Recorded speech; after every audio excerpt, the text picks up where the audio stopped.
to German labor laws. I said, "Ne." But I'm saying, Bobby na assemble to no. Adding, I'm saying, labor law no. So we are kodana. Wouldn't fear doing so air qua. And you can say, oh, yeah, Juman about 8 p.m. You can say, oh, yeah, Juman about 8 p.m. And Obama Spainer, or before 8 p.m. Obama about 8 p.m. Meaning, on to me, 16 years, and I la me, ma, what do you? Now, boss, according to Germany, for no, so we did 16 years. Oh, yeah, Juma, Emano, Emro, 8 p.m. Onye Juma emanamro 8 p.m.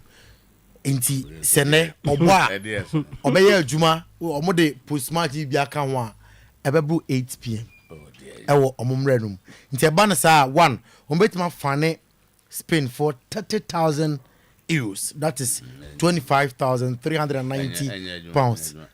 Nti ompede a ma qualify we mama manema mo tournament no na woni mu say tournament don't allow tournament on makwan ma omo ewo this age it's me isi akan obet mesi akan ba ye kromo no ye mra ni and I mean say wo mra na wo ho no before you accept to host a tournament also who ni pa kwa na we invite no so all ba no so mra say we there Germany for ye mra ni Matthias nti say obu mra no so there you pay. This is a competition that has its own rules. Me boss solo. Boss. Competition rules no say Yamin Lama or qualified to play. Also nkro mo say obi onya ade. Obi a unya 16 years na unya do 8 years a unya adwuma manem bro 8 so p.m. That's what I'm saying. How Germany America say. Well, before you allow them to bring the tournament. Also who say almost o mra. So UEFA so UEFA on mra. Ba o UEFA on mra no so na e krom ngotiwe. Obebo oboze ngotiwe. Obodi a ombe. Obebo wi ngotiwe. Ombeje obodi a ombeje. Why na be fine o? Body obebo. Oh, say Germany for bejo msika. Labor authorities labor. Hurricane come on every day. Hurricane come on every day. Omantie. Send the one tia. Everything do a concrete prison. Man dey meko. Anya Germany labor. Hurricane come on every day. Okay, Hurricane saying. Also omo kasa so ma anye we. Nye mejitum. Ye timu ye nye hwe me Hurricane mejitum e no kre. But sa pandit na omo kasa we no. Ebi nso hye jesi bi o. Omo refia na. Omo anyi bibia. On guy Lenica. Hey. Guy Lenica is a big boy. Also anyi bibia. Also 1990 World Cup. 1990 World Cup and of course semi-final. Osisu dia 1990 World Cup. And guy Lenica. That's their best. Now Bobby ma England o. Man do semi-final. My boss, in all honesty, the way former players and na the original players in the console. Sometimes it do time be the pressure bomb so. All right, so the clans work as well. Declan Rice. We're different Trent Alexander not. Sorry for letting you down. Andy Robertson in a post-match interview after Scotland, Lucia. Switzerland were a great opponent. It was an entertaining game. We did well tactically. Joshua Kimmich has Liverpool and Manchester City on the short list of clubs. He will consider joining if he left Bayern Munich, according to reports in Germany. Man City and Liverpool. Any teams are Akobase or manager no. Oh, send there say teams that more table no so no Arsenal can home. Hey, on the Arsenal account. Oh yes. Arsenal and Kimmich. Oh, me there. Me am here there. Say o commanded that you Chouameni Kamavinga mu na Madrid. Yes, and I'm not doing same and with the experience in the Arsenal here and Kimmich. The Arsenal here with the experience. What Arsenal needs today now? And Kimmich. Kimmich is versatile. Na me kwada Joshua Kimmich. Senka Oshe Arsenal. Asante Kotoko have announced the departure of Ugandan striker Stephen Makwala following the expiration of his contract. He finished the season with 14 goals in the Ghana Premier League.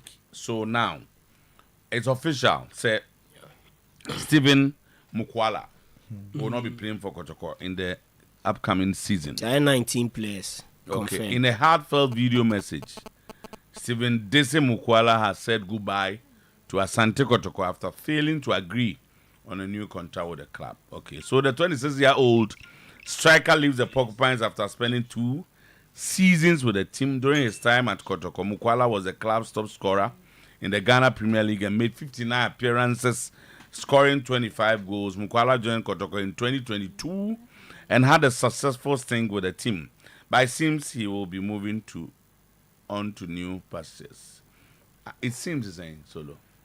Obi also have to say why announcement every. Say Ebia it seems in nature say Obi to decide so more ball crab him.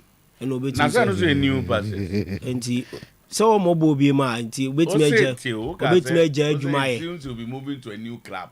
Yes. And they come to Matthias. So it's a new pastors. But you could be as a pastor. So Jai Bob was our Jai Jumaye. And also so I a pastor. Oh, the pastor. But Mukwala there. Mukwala the bed is okay with he would definitely be moving on. You tell me fat galoko. Yeah, he will be moving on. You tell me fat galoko. Is that a man has earned the honor of representing Ghana in the 2024-25 CAF competitions after winning the 2023-24 Ghana FA Cup. Okay, and then Hazovok will meet with some players of the club today to discuss possible termination and extension of contracts. Close sources say Hearts have decided to part ways with a chunk of the players who play in the Just and the GPL season. Okay, now, newly promoted Ghana Premier League are young apostles on the verge of signing Kotoko midfielder Rocky Jamna and also and many others. Sanity 9:45. So no comment. And I boss them one say more coach Maso Knodo so. Honestly, on one with the post match or say now on this I believe they say no nim some there in the league. But no nim say on betimi akwa MTN FA Cup. So Fabio Capello Yamonabaso with the young talent of PK Akpeta Bomoni and there or PK Omondo my way. My friends and Fabio Capello. Yeah, Don Fabio Capello. Yes. Watchesa is one of the best coaches on Mokruma. Yes. Okay. No wonder he was once assistant coach for the Blasters. Why are they? Maxwell Kunedu, a former striker of Asante Kotoko. He also played for Upper West Heroes. Yeah. Who's over ball?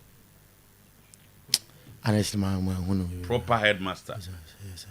Proper headmaster. Now, Maxwell was a striker, and he tiye Juma papa. And yet I grow. I know him bo. Ni tiye Juma. Onimbo ne babat na holding pa no de. Ne ni ti. Over that times were a dread. Okay. Why Rasta? Okay. Maxwell Kredu. Why Rasta? I'm told Coach he's 51 years. Oh yes. Hey, Maxwell Kredu. That don't no Fabio Capello.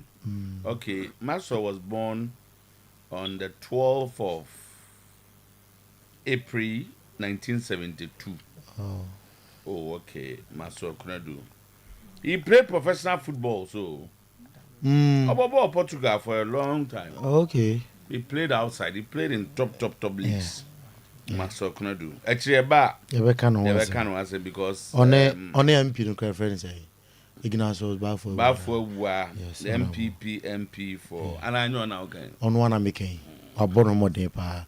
Ushe near my way so at Shewa. Maswa Bobo ma Asante Kotoko. Okay, before Kotoko no boma your friend is saying Upper West Heroes. Then he played at CS Faxian in the Tunisian League. Wow. Obobo Qatar played for SD Eggersbach, then back to Asante Kotoko, Oko Union Lera. He played at Berama, Oboboche, then Kim Faisal. I thought Maso also played in Portugal, but I can't find that here. And I am okay. Portugal and Berama is a name. Okay, that's it. The Don Fabio Capello. Steven. What decide we? Legend. Okay, you have a decision now. Legend. Okay. Sandra, now you didn't have no problem. Who's all hard to make I some also charge their crown. Okay, Steven, you can't get home come a dance and quan, Crawford in sweet. And it's easy table, no son. Sure. The Hanama TSU. They say we're not there, but I'm sure there, boss. yɛmfa bibia nto me ntan kamfo adeɛ saa ɛyɛ na ɛhale me adeɛ ne yɛkora me ntan kamfo saa ɛna ɛnyɛ suban papa ɛyɛ sɛ ɔbɛkamfo mesua adeɛ wei nso firi ɔba henkora hɔ ɔse nipa ɔho ɛmpere ho kamfo bi ntɛntɛm saa no you can put a smile on somebody's face but ɛnyɛ ne ntɛntɛm saa ɛnyɛ ntɛntɛm bia Sandra watadi fatal what I say ɛnyɛ wo ma ɔno so feel say obi so appreciate my dear my and to learn to praise people they make what I say two you know but baba and the presentation how ye ekoye yeah next say ama wo so obi aka bi a childa so bi ka certain say ma wa also but sometimes say minyo obi ana de bia me pɛ abasobɔ de wo enya me sankofo na me pɛ so be criticize me na ma ye no mo dan so mo abaso different human being fine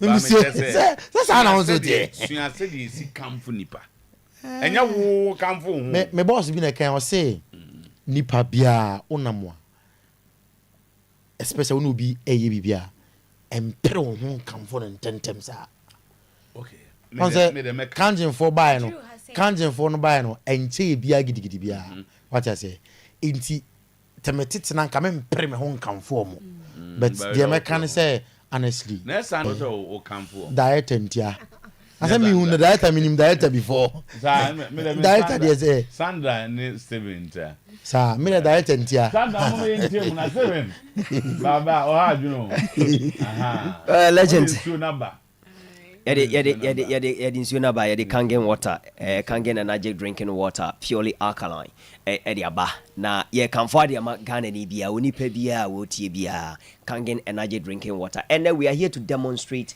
or illustrate the potency of the water nsuo yɛka sɛ nsuo yɛ nkwa ɛdeɛ ne ɛma nsuo yɛ nkwa ade nsuo tumi yɛ ma nipadua nti ne yɛka sɛ nsuo yɛ nkwa nti yɛpɛ sɛ yɛ demonstrate sɛ yɛn nsuo yɛ sɛ yɛka sɛ nsuo yɛ nkwa saa description na yɛde ma nsuo no ɛbefete yɛnsuo yɛ kangen energy drinking water den nti ne yɛka no saa na den nso nti na mamanfo di nsuo no ho adanseɛ saa nti edi kan yɛbɛtie adansedie obi die a ɔnom yɛ memfa sɛ ne encounter no nom yɛ de buy but yɛpɛ sɛ yɛkyerɛ sɛ wei no ɛyɛ alkaline water purely alkaline water o test a ya test a unya 8.5 unya 8.0 give a better pH and then process I produce so yedi kanka say technology I use no the electrolysis process into way electrolyte alkaline water that's the kangen energy drinking water no into enzo we no say amanfo epu edi akire obi ahwehwe ma nsu na be say something so special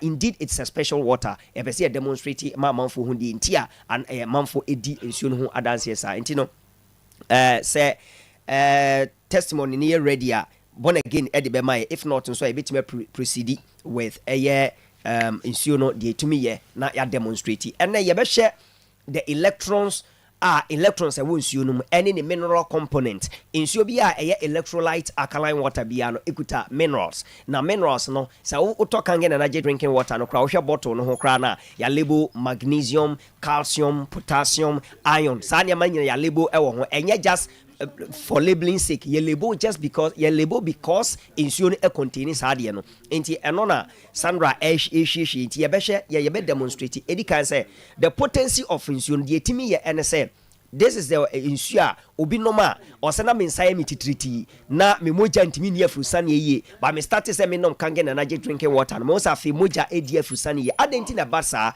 enti eno ye pese ye demonstrate saade no clearly no this is the water then what it does well you better test that this electrical bulb we a light bulb a bulb and now we so a tester in science in him say o the bulb no o connect now connecting the electricity o they put into a insua now say at the end kuta electrons are indeed light in the ebeso enti with us here no we a insuo from different source enya kangen energy drinking water no na dey good this bottle mo no and we so ye dey hwie e dey free kangen 2 liters gallon yimu no ye pese ye demonstrate na ye hwe how it is now na ye hu how ebetima impact man power no na me hu se ne etienti bon be man power yes so this is ye pese ye demonstrate the power of Kangen energy drinking water and the potency of the water.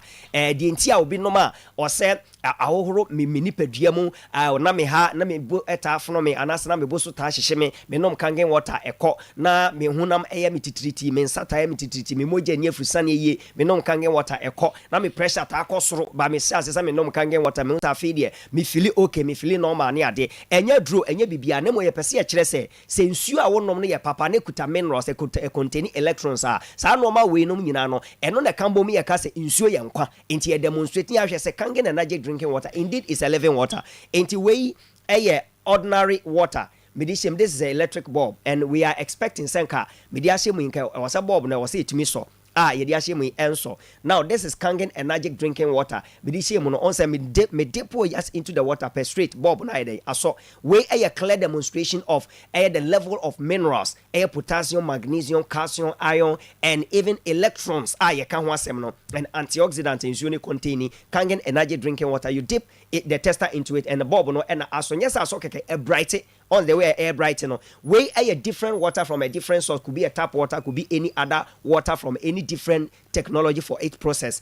Odishima also said the bulb is not lighting because way a dead water. This is a living water, and that is the reason why ordinary water almost says you are in Sony any pet, but send up on Chinanica was one tone to Shima and Conin since you a Mugua Hodo, one nom Kangen energy drinking water. Now, who says you are non cry a didem and I say a BDBH. So that is it. Nafi Kangen water way other water na a dead water no.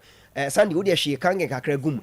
We no enkuta we are na test a pH no to the she we kakra be say test. So the mineral content e Kangen no on say we na dead water na entimin suburb no ye hwe Kangen ni bi edi agum na fe min depo into on say me depo ya fe bob na sha say den so me free mon say dum me di she on say bob na sha say so kakra but Kangen water na no we no insufufro bi amfrem no o depo into ya on say bob na brighter. So it tells you say Kangen energetic water no insu different water cra. Now ye wie ne sa no dum power na mame na uwia ye wie ne sa no ye be hwie the ordinary water no na ya test the pH, the potential of hydrogen no na ye dia toto that of Kangen when ya share the pH level ye di kan say Kangen energy drinking water no and only pH no enam 8 e be ho be test e be mo yellow uhwe pH scale na from 0 to 14 no color na from color 1 up to color 5 on nyina age na ho say ade na acidic and to ogugo pH scale you can see the pH scale e be yellow e be red e be orange all those colors ni nyina ho ma say substance no acidic until this is the pH tester and the pH tester no ebesum so sandy fa pH tester no test fa ma me na fi yenhwe so the ode air test no we Kangen energy drinking water ode so mo no is this a clearly amount color violet okay, so this is it. So you see that Kangen energy drinking water. We test it. You see that it's giving you violet color. Ebo how better test it, more blue color, and it tells you say this is why we say Kangen water is purely alkaline water. Meanwhile, this other water and also also test it and no ama yellowish color. This color represents acidity. Say insuo doso, but it be acidic. It being so neutral and it being so purely alkaline. And if the water is alkaline, it means say a containing minerals, electrons, magnesium, potassium, calcium, and iron. Boa amani pediano, etimi echo and kind. Kangen energy drinking water no ni bo enyedin. Park way simenimu ya we 500 milliliters. Bakumako 12 in the pack 25 Ghana cedis. The 1 liter and also almost 6 and also 25 Ghana cedis. And is there any other water ubitimi auto on the market? But this water one kasa onoma say yes, it is one of monsieur. And to be a person or to be now ton, you can say, oh, Kumasi and it environs, how the place will order no, ya the bedroom free, and now place order auto, the 2,000 Ghana cedis eba, yama 100 packs of the water, Uaquaton, Ubenya on Faso Bibri, interne distributors no adults on his screen no so numbers a good so agona jamase, Angoma so Quamo, Mamponten, Pancrono Estate, Bremai, Santasi, Ifjase, Tafo, any the account, sorry, any account, all these places in our numbers and a screen so no share with TV so ni Facebook so no o share no picking number baby e ben senator distributors no ba na eba baby o baby na say won so unyanton Kangen energy drinking water ni bia Yes, bra. O frɛ office number na yɛbɛgye so. O pɛ sɛ wo tɔ na wo abusua so ɛnom sanse ɛbɛboa mo pobito. Number no ɛyɛ 0241. O frɛ na ɛno aba office na oni yɛ edi nkita ho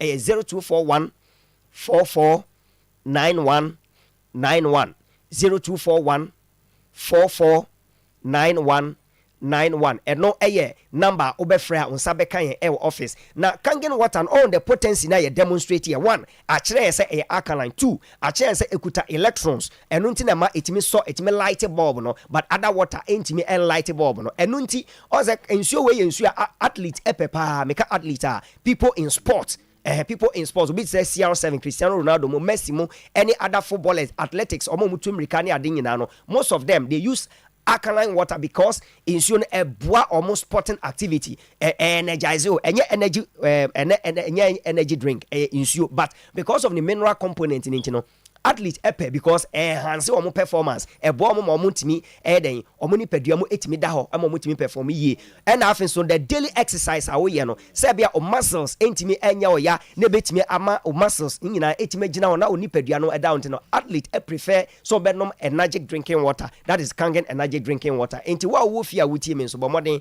se obenya kangen water ni bi na wanom na indeed onum wi a obeda mase echiri before testimony beba me de meja ma Sandra said na you ready I bet me I share testimony no we ye me maami bi a me share no owo ntonso aboaso asanamason kwanta na o complain ni health or ye pensioner wakọ pension na o se oda wontimi nda afei so na chi kase wontimi kwanta na se timi share na me ye se nsuo ni bebo na party onomu bi ti o start say onum eti the testimony na yepese yentie after say onum nsuo ni wiye no de ensuo no eye ma na pomodene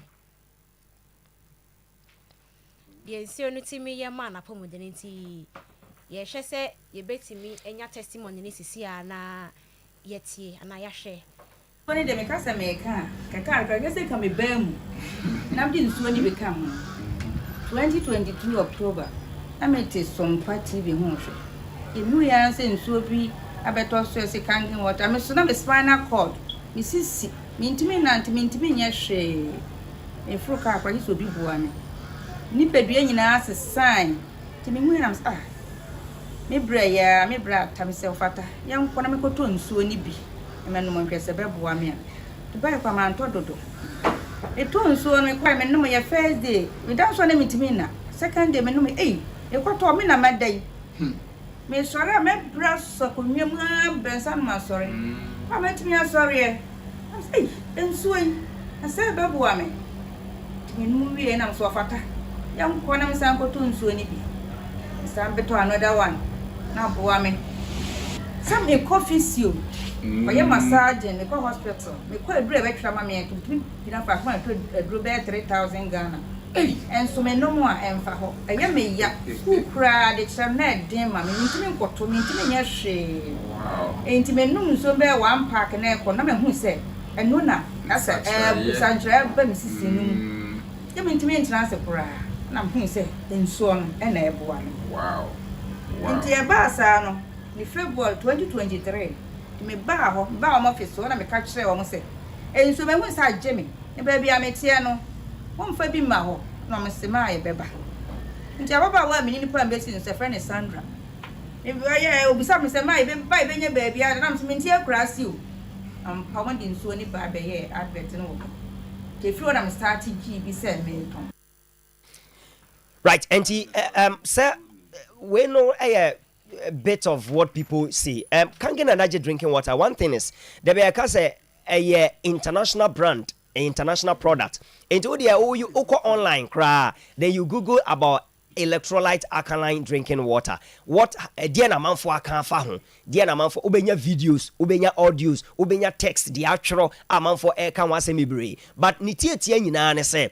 O de wo to bi na no na hwe to be nanom na hwe san say obia encounter with nsuo no de onu hu no enko obia wo de oka sene ono no ye de ye edema no ebi krampo obi kan na bia wo doubt but obenya wo doubt you drink and see no na hwe na wonom wi no bo say ampa ansa obi kan ya san wo moa obi wo ho a ono so ono bia ona ne nsa na eni tititi ono me ye na aboa no obi nso wo ho no na eni su chie wo so obi a wone de enti obi gotodwe ene ya obi wo no ma wo say nakoma ene ebiti too fast but o chance so ono mo nsuo yi Sandra kan de is Sandra e kan de so ono so bosome so a obi wo ho no ma na wo issues bebre but enti me de me kan say oh legend. Oh sure, exactly. And you know, member Obia want the issue. And you audience say so Obia Canadian na issue with it. Audio no count so no ma. The no ma, the obegano na wet.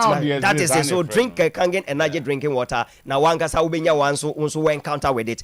Yeah this you know yeah the numbers never to you once again. You try kwan the Kumasia Brema UGC and ya war and your head office no na e war but regions ni nyina Ghana region bia wo hwe Kangen energy drinking water on sabeka enti ope bia e ben wa wo de free office na eni nkita ho number no e 0241 449191. The good thing about it is me go so make us say ya o send you a call and I say o send you a message and even WhatsApp SMS me say WhatsApp voice notes and I say SMS o send a message cry ba that number near very active I be attend it to you and also I place you order place you order within 72 hours 48 hours you be deliver you know at the amount for free ya nyoshe can get energy drink water can for mobia yeah advice obi na yetu obi for say nya pH tester say wo pH tester na pH tester na he na bi wo okọ pharmacist a obenya bi afei so pharmacist shop bi akọ na so pe pH tester obenya bi ato na wo frɛ yɛn so a yebetimi so ama obi ato na watimi a test nsuo a wonum say eye lawyer ebebo apomu boss Samia bebo mi kwa enti anopay yama special good morning BM na yamu akwa ba mrasa so se anopay ye konko funkro so na ensemu a edi adencheche ensemu anopay ebumfumpa onko funkro so no ya de honsem ato anim ensem no doso enanopay nemom de disefata se wohwe na fe wotie ena ye de ema kitikiti mam polibi ena ewoma akansuo nanso yanoma kabu no pa anopay ye beto ye bo ase na fe ya trenom emra ye confirm emunum no nyina edi ema anopay show ne live our Facebook page no so Oyerepa Radio Oyerepa live on Facebook Oyerepa Radio Oyerepa live on Facebook on Oyerepa TV NCS best TV station on Oyerepa 100.7 FM NCS best radio station nti yebasa se edi afi Euro 2024 num na detenie Cristiano Ronaldo na nyasam ketwa when we say game ebe koswa ewo emra wo me inspirational national anthem odo wo mo ebono eya na wo mo denkoda bi ebe gira omanim na amanfo do for Cristiano Ronaldo anya sam ketwa enti yebe kom Facebook page no so Oyerepa TV and that's no akodano onyina Ronaldo krani mo nanso still Cristiano Ronaldo ano gusua ohwe no enti ano na eja screen no so a uhwe bi no anopay what do you know about Euros de na nim efa Euros no ho anopay de teacher wo the youngest ever player osia kan ewo Euros num Lamine Yamal of FC Barca onom the youngest ever player at the age of 16 obo ema the Spanish national team no etiawonsem enonom yoremuna fe yanko Switzerland any Germany game num enra 1-1 bana wiye na Switzerland asabako ama Diamond of Germany and so atimi asabako na Niklas Füllkrug ono Germany forward and odi tudwa se Ukraine na omuhia moment bi say ose amu players no dia na amu empe and some ombelu game no amoba game no de na amonim ni say oh ya qualify we de na so still na amopasa wo mutime efa 3 points no nemom eye 1-1 ningina mo no wo mbe build upon that and afa games etime aka no niema koye ede ama wo manom eye Nicholas Afokuk oko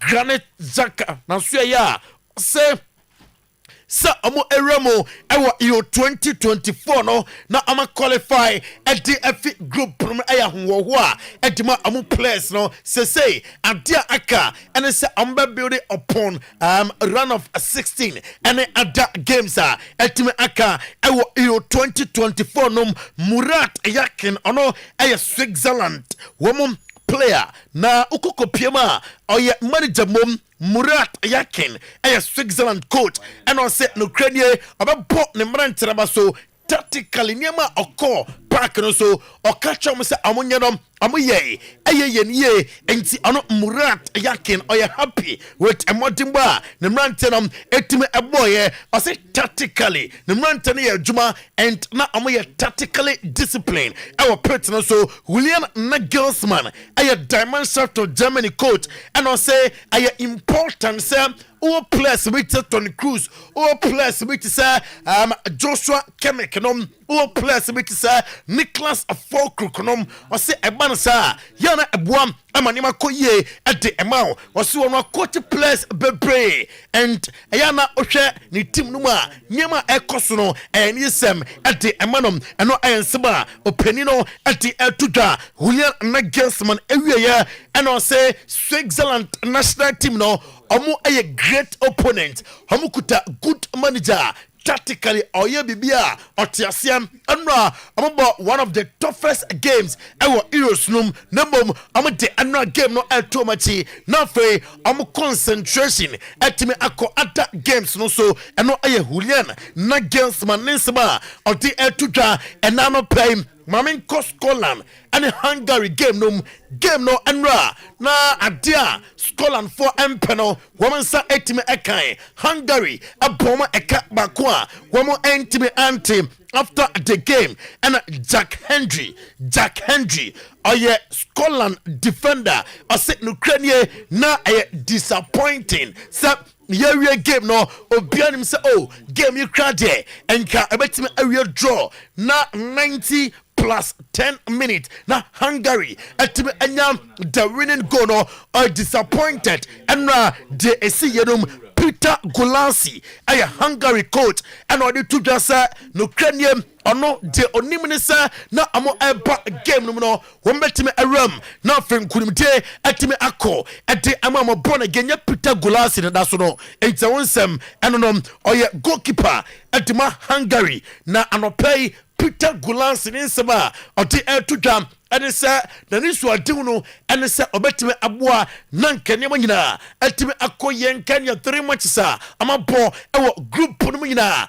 na nkankunimde etime akọ ete amamo nanso entime amanesa Marco Rossi aya Hungary coach na Marco Rossi ana de tudwasa Scotland forum omo anya more possession enra niema koye ema womom na mekranisa in football duba bia ya na je de opanyina ena onsa eka ono Marco Rossi obo ne mrantena baso with emotimbo a womutim eboye mamin Steve Clark anaso ye Steve Clark ono aya Scotland coach na anopay Steve Clark nesema oti etudwanyina ensa enye se enra 10 minutes otimi consider no kranisa na enra ne modimbo place na omu possess bon adia obeka strikers no entime anya wadwuma ensa omunya chances sa chances no visa enka omubetimi ete atoatena say ana group A after match day 3 our group stages no esi ayaye onum say diamond sort of Germany the host nation for no enya 7 points Switzerland enya 5 points and Hungary and so etosumiensam onya 3 points minus of 3 goals and Scotland etoso enai onya 1 point minus of 5 goals and play ya don some atoanim gensam and enra game no bana we legends no coaches no any players no any tuta enti and play on your radio, Oyerepa 100.7 FM, on Facebook, Oyerepa Radio, on your TV, Oyerepa TV. Yabako na yetie Andy Robertson, and I'm sorry for letting our fans down. Officer, they could have done better after Scotland. One more intimate and quanquamani. Nothing really to say, to be honest. We gave it everything. We knew we had to win this game. Both teams had to win, and if it was on the counter-attack, obviously, we've had a chance there, and I think it could have went either way, but that's football. That's how it goes, and it'll take a long time to go over this one. Yeah, we had a lot of possession first half without really doing anything with it, but we were in control. We controlled the game, passing the ball really well. Na oko Scotland France na so ya amukasa amuso de pa ne anya no de ne pa ene anya no masa esansa yenya chances no ya totokone yentie fans ne nsema ebidi tudwa. I think we got what we deserve you. I don't think we've done enough to win the game. I think we had some opportunities. People point to the penalty kick. I don't think it. I need to look at it again. I don't think it was a penalty kick. I think it was looking for it. We didn't do enough to win the game here. We didn't do enough in the whole tournament to score goals. I think we've scored 2 own goals in 3 games. It's not good enough. Don't score goals. Listen, it's all cliche. You're not going to win games, but Hungary deserved to win the game. They were more. They went for it towards the end. We didn't, and devastating for the Tartan Army. But we got what we deserved. Enti Hungary fonom na amu deserve sa enra. Wo mutime etin kunim na Scott McKinney. Now, the our dressing room hall, dear summer Steve Clark, and two jump after say game no a panaway. Yeah, around the dressing room, it's full of experience. I'm sure in the next year or two, there'll probably be a few younger players be added to the squad. That's just what happens in international football. You need to keep freshening it up. But Steve Clark's been the man that's managed to get us here twice, brought belief to the nation again, and I'm sure he can continue to do that. That we can try and do it again when he looks round. He believes in us, and I think we've got to try and believe what he's saying as well. And see, I know I am a king and no Kenya dressing room hall and call ye on Kodao and the coach and the catcher and Kodanasa and then young ford yesterday to your chi nothing young training sir next time your bar you better me at the aquarium Albania and Spain at 7 p.m. and Albania and Spain at the Airboso na game no and Jesus Navas I know Spain player or the two just performance no etime aswani pa ono Jesus Navas Johnny Mr. Spain there about say young tournament mfanya grow yana amodimbo so enti build upon that team nyawo de say ai Spain for Ethiopia near ya demano and they ultimate no and who here yendi trophy there and you can see a team etime ayede Luis de la Fuente coach Emma the Spanish national team na anopay Luis de la Fuente nensema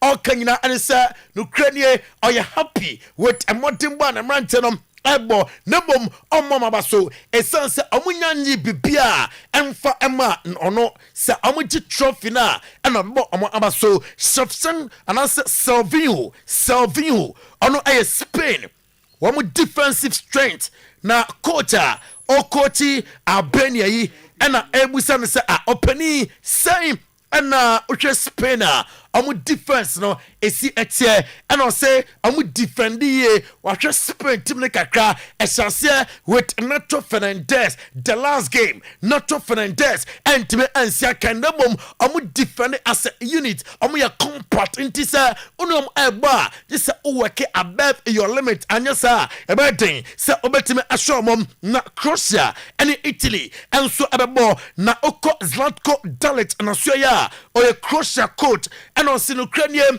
Ocha Nemrantanos ya enkoyo ene a must win game at the amamo amopasa womo kuko manim dia said the bia I was amutim etin kudim Luciano Spalletti Italy coach and also always too much energy on games ultimate atwam and the game no and who here no against Croatia for no our experience now so oko game no se obetime atim criminal fe niama koye ade amama Alexandro Bastoni Italy defender osem omuntime santra ho ensan lusupiem this time ambeko manim na ferema koye ade ama womu a yere sansam na atu anim mamenko Hurricane na so ye na Hurricane yi ensam pi no de atodwa anopay onim se Garelenka abaki kabi ade che place na monje trophy bia ene adade anopay Hurricane sama o kenyina ne se enokra o hwe tima ono eye captain amomu ya omonje trophy bia untimi ntonkone trophy bia omonje ye namom legends na debia wọ́n criticize players and amonje trophy mumu mo na mo say English national team just know man kisankasa mo jeden o che mo say obekaya 1990 World Cup semi-final Garen kana wom ultimate jayana eteduba bia yana omo enya botre owieye na o chechem say ano Hurricane no dobeka any say Guy Southgate aya juma or confidence coach num Clary he's the best manager for the job afei or Kasaye and no chance criticism from the pundits no and there's a bit disrupted dressing room Hurricane.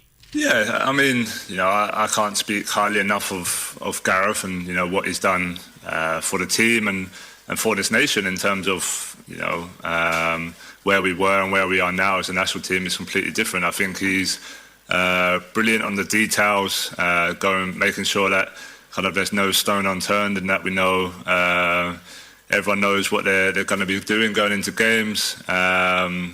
Just as a person and giving us the freedom to be ourselves, and whether that's on the pitch or off the pitch, just to feel comfortable doing that. So I think being England manager is a really difficult job. That's the bottom line. He knows that, and we all know that. And there's always going to be people who maybe criticise him or doubt him. But I think he's Declan Rice and it shows Trent Alexander-Arnold one of the best players one of more etime Juma and I say most they be more criticize him no mommy positives kakra about the three lines of England. It's the most scrutinised job in football, I think, the England job. I think every single manager's had it. Look, we know as a group of players how good Gareth is with us internally, on the training pitch, and I've always said it, we're the ones that have to go on the pitch and play and perform. He's not the one putting the boots on, going out there and playing. He's picking what he thinks is his best 11, and it's down to the players to go out there and put in performances. Again, look, coming from pundits who have been in our shoes, there's a lot of negative. Maya Copa America kakanemo mamiwe Euro stories no was Spain. Omo player Lamine Yamal na akudai onimsa meshas what do you know about Euros no me catch say he's the youngest ever player obo Euros no na anopay DFI Germany ebanye onim say Germany no saundi mfie edunwotwe a de tienie according to omo labor law no onya adwuma ema no emo 8 na de tienie ukomu a womo a report say and the gamer ebetodwa no Spain and Albania Dusseldorf and a game no etodwa local time abusuan form kick off no local time with Germany at 9 p.m. and ti say omuko usu abrante na either fine of 30,000 euros, it's equivalent at 25,390 pounds ombetua at the ama labor law forum na anopay Oko Brazil national team na so ya wo echeni ningina Copa America na nyamya no kranie ani je ho Oko Ronald Araujo na so ya wa ultimate say enokra epra kakra ewo ho eduba bi na onfiliye enti enom yi no etene efi game no emra na omo esa eka miensa na Panama eti ekarmo bako Oko West Ham United na so ya wo nso egudam Exxon Alvarez, name say Copa America before sir. Remember our first game no a Brantenum etimi a prayer enti medical team ne assess Exxon Alvarez Lucas Paqueta and also our training say the Brazil national team no ebetime aramo na Copa America woman sa etime akam and no later sa eba Christian Pulisic me friend the American Maradona and pay Christian Pulisic and someone say and also a person or serious in say and we are ready for FIFA World Cup 2026 Canada, Mexico, USA and be hosti into the tournament way at chairman for say and we are ready na Dorival Jr. our Brazil national team coach and I say Andrich a 17-year-old boy. Omunyamo chairman and kakra and a day boy no ebetimi adruo anopay Dr. Daoud of Daoud Scientific Hospital. Debi ameka me say ahono okwa nyaade se obebusa se na he na ya uti na ya dabi Dr. Daoud anyasa eho utu a na odo famfidie no na mfidie no akyere se yade no ewo ha na odedwo atimi atu yade na se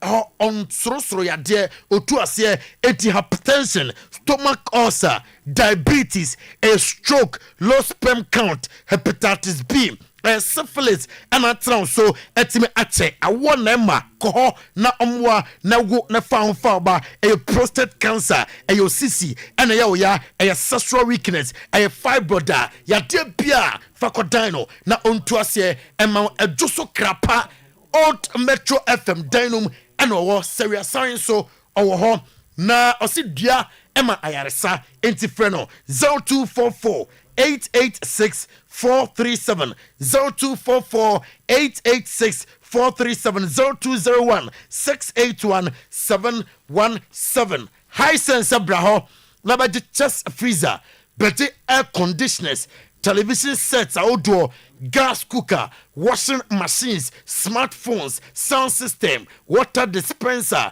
microwave blenders outdoor rice cookers kettle iron omoden aye papa entwe kania no so bebre etiko na udutema Kumasi takra de takwa mankesim obuase sunwane techimai ho nyina your branches 0302 55 0000 0302 550000 na wafre Boshaba Electricals John Kanyani na ebi ewo Boshaba Electricals ya de papa fingere sabu chimamo aba chandelier light, corner light, wall light, garden light, bedside lamp, sport light, LED light, LED flight light, afe open CCTV cable ne camera na bejibi standing fan, ceiling fan, brandy beer, yobi original certified cables 1.5 mm, 2.5 mm, akopim 16 mm, adum PZ, any Kajatia market no, Edi and Mshe, a doom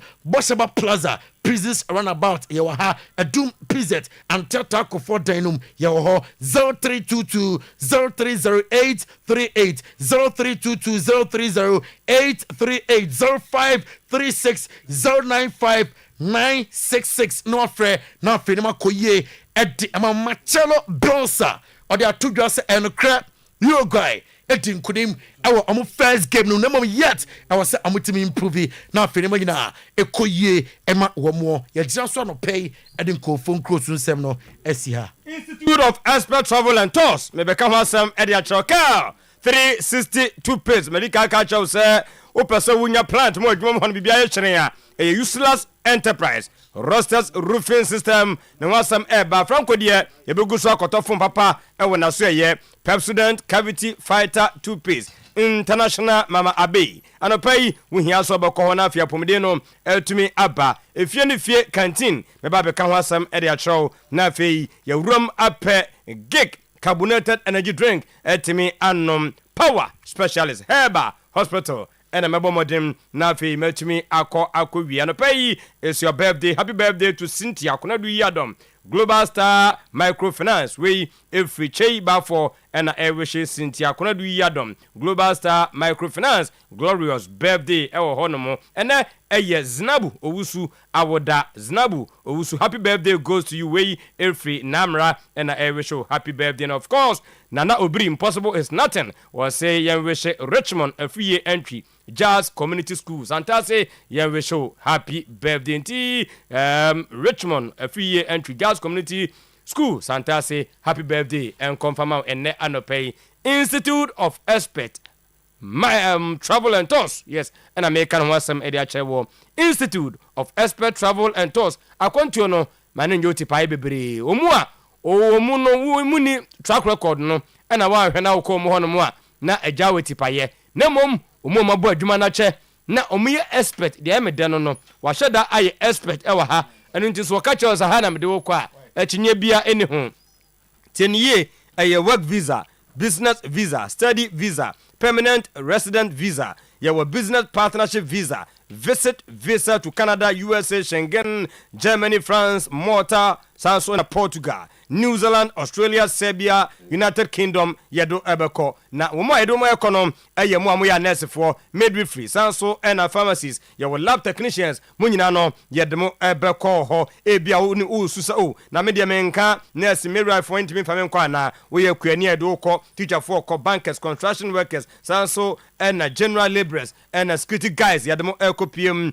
ewo babia opese yedo eko mesi ye expert in terms of control ni de Institute of Expert Travel and Tours 0504 694 209 0504 694 209 0539 899 915 na chese wako ama kontu baby aposo do kono ono so etimi do akọ wo kwae de ne akasa na ne nipa ekokasa wo kona wo blow views wa akontu ndie nka de brana mo nya sika nanso wasam no wantimi ntie ne yie na bibia akoye torchen ntibra wo kono make sure say wape apostle fence kel 362 piece e de twetwe sen wo say pipe fita Samara company won sanu aduro eno no a yase protect wo se no kaka afri saade no emu sanso enanka afri no mu ba no manenya ahomkamle na obia no wo kasa watimi atwena na no e de atie de wo ka na so e de atie de wo ka we nyina mu no ema no tonso a ye to ne ntem so ema wo sika enkon kakam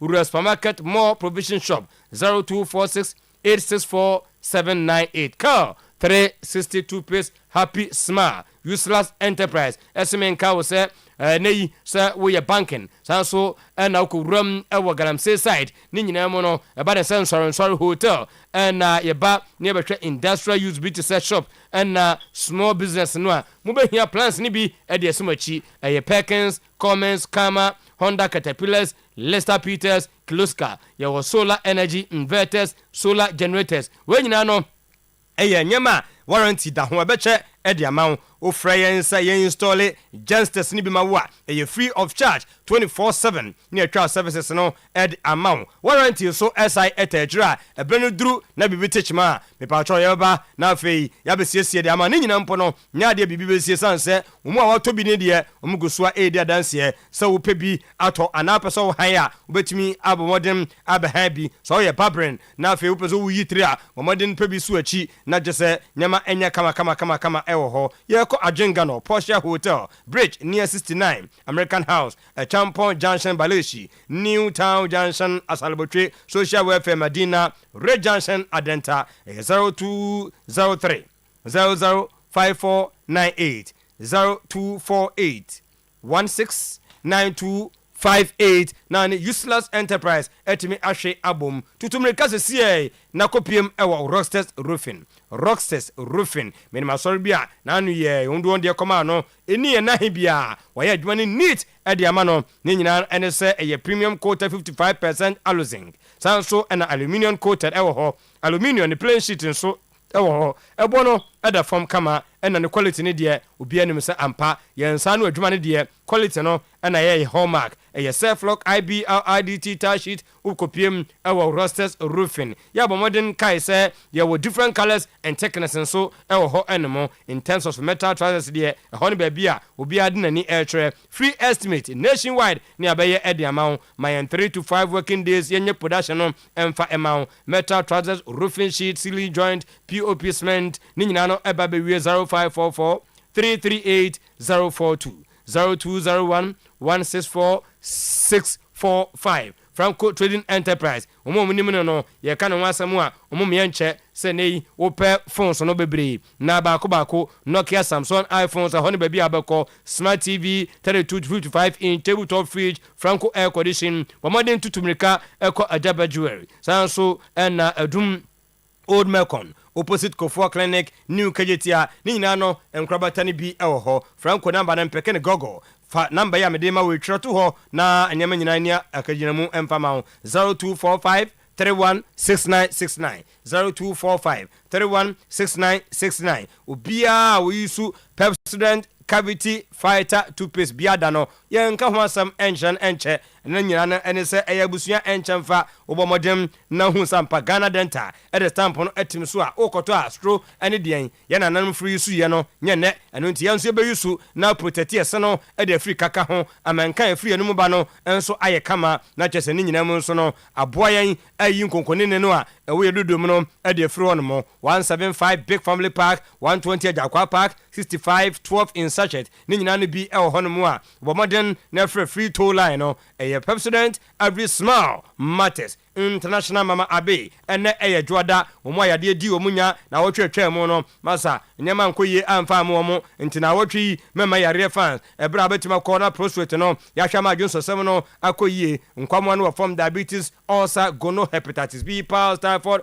menstrual problems nyina no ebekọ ewo Abe asoye wabọwa no ache asthma sanso ene hania miwie we nyina no a ma beka wo se die hu Abe asoye ene ekọ bra wo de sekese no ekọ kọfọ aka to tirim enu adura tutumrika kọ ho na de wono nkoto nchara be unsampa sekese ne wadura ye de ka no ema wo de hye no wo mfra asase so etwere ama wo de hye bi aboduam ahyedem a okopiem ewo Abe asoye no watu ase de ama abofra na wawo no wo se na no twansuo sanso ena ne nante ne kasa munya no yemfa no nkota na so apatapa New South Junction na fe Abe intimi enhwe no Monday to Friday 7 to 5 p.m. tana so apatapa New South Junction 0243 345 392 0243 345 392 efie ni fie canteen sabre ye umomudi fufuo edi umomudi banku amutuo abetie edi we nyina mu no ya ka sa stomach yogurt no yes fresh yogurt no bi wo hono mu a wo hwe ne de no a epi papa nkatie kra no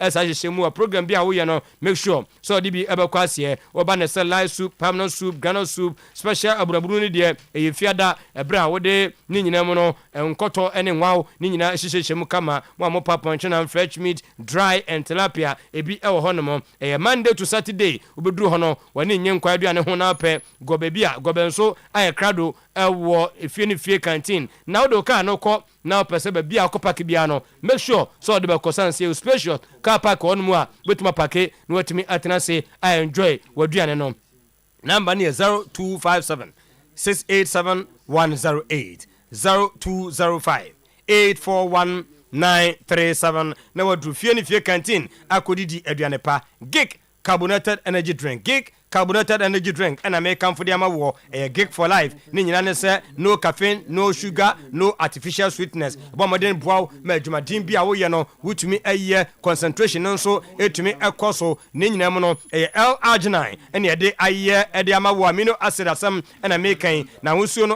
white and black and unti parties wedding funeral cocktail make sure so with the Gig for life and eko ase mo pedudu atu a make sure so be friend number me de be ma we in terms of say supermarket and stores no ebi ho 030 255 4830 0530 389 735 Power Specialist Herbal Hospital. Yeah, mami akoso edu ya to nsa frɔ say ade no omaden bra hepatitis B, A, B, C, D and E, prostrate, sansuna gono syphilis, oba bia frichi, kidney compound na eha wo, osotia na etia, pomodem na fa kɔ hono mo, ye kofi ya se Lake Bosumtu Road, opposite Jasbro Filling Station, Accra, eya kwabenya pokuasi ACP Main Road, takrade, ye bomodem akopiem ewo Anaji Estate, one primary school no ena ebem. We nyina mo no, uhia Herbatin Herbal Mixture and Powder, system no be strong. Jiri kajiri mema ebomodem no mo a, me mensam no etimi akɔ nanim. Edua ya Herbal Mala mesenso, ebetu a 3 die no honam ya no ase. Kofke, wa mo bowa, edi from kokoso, kotobi,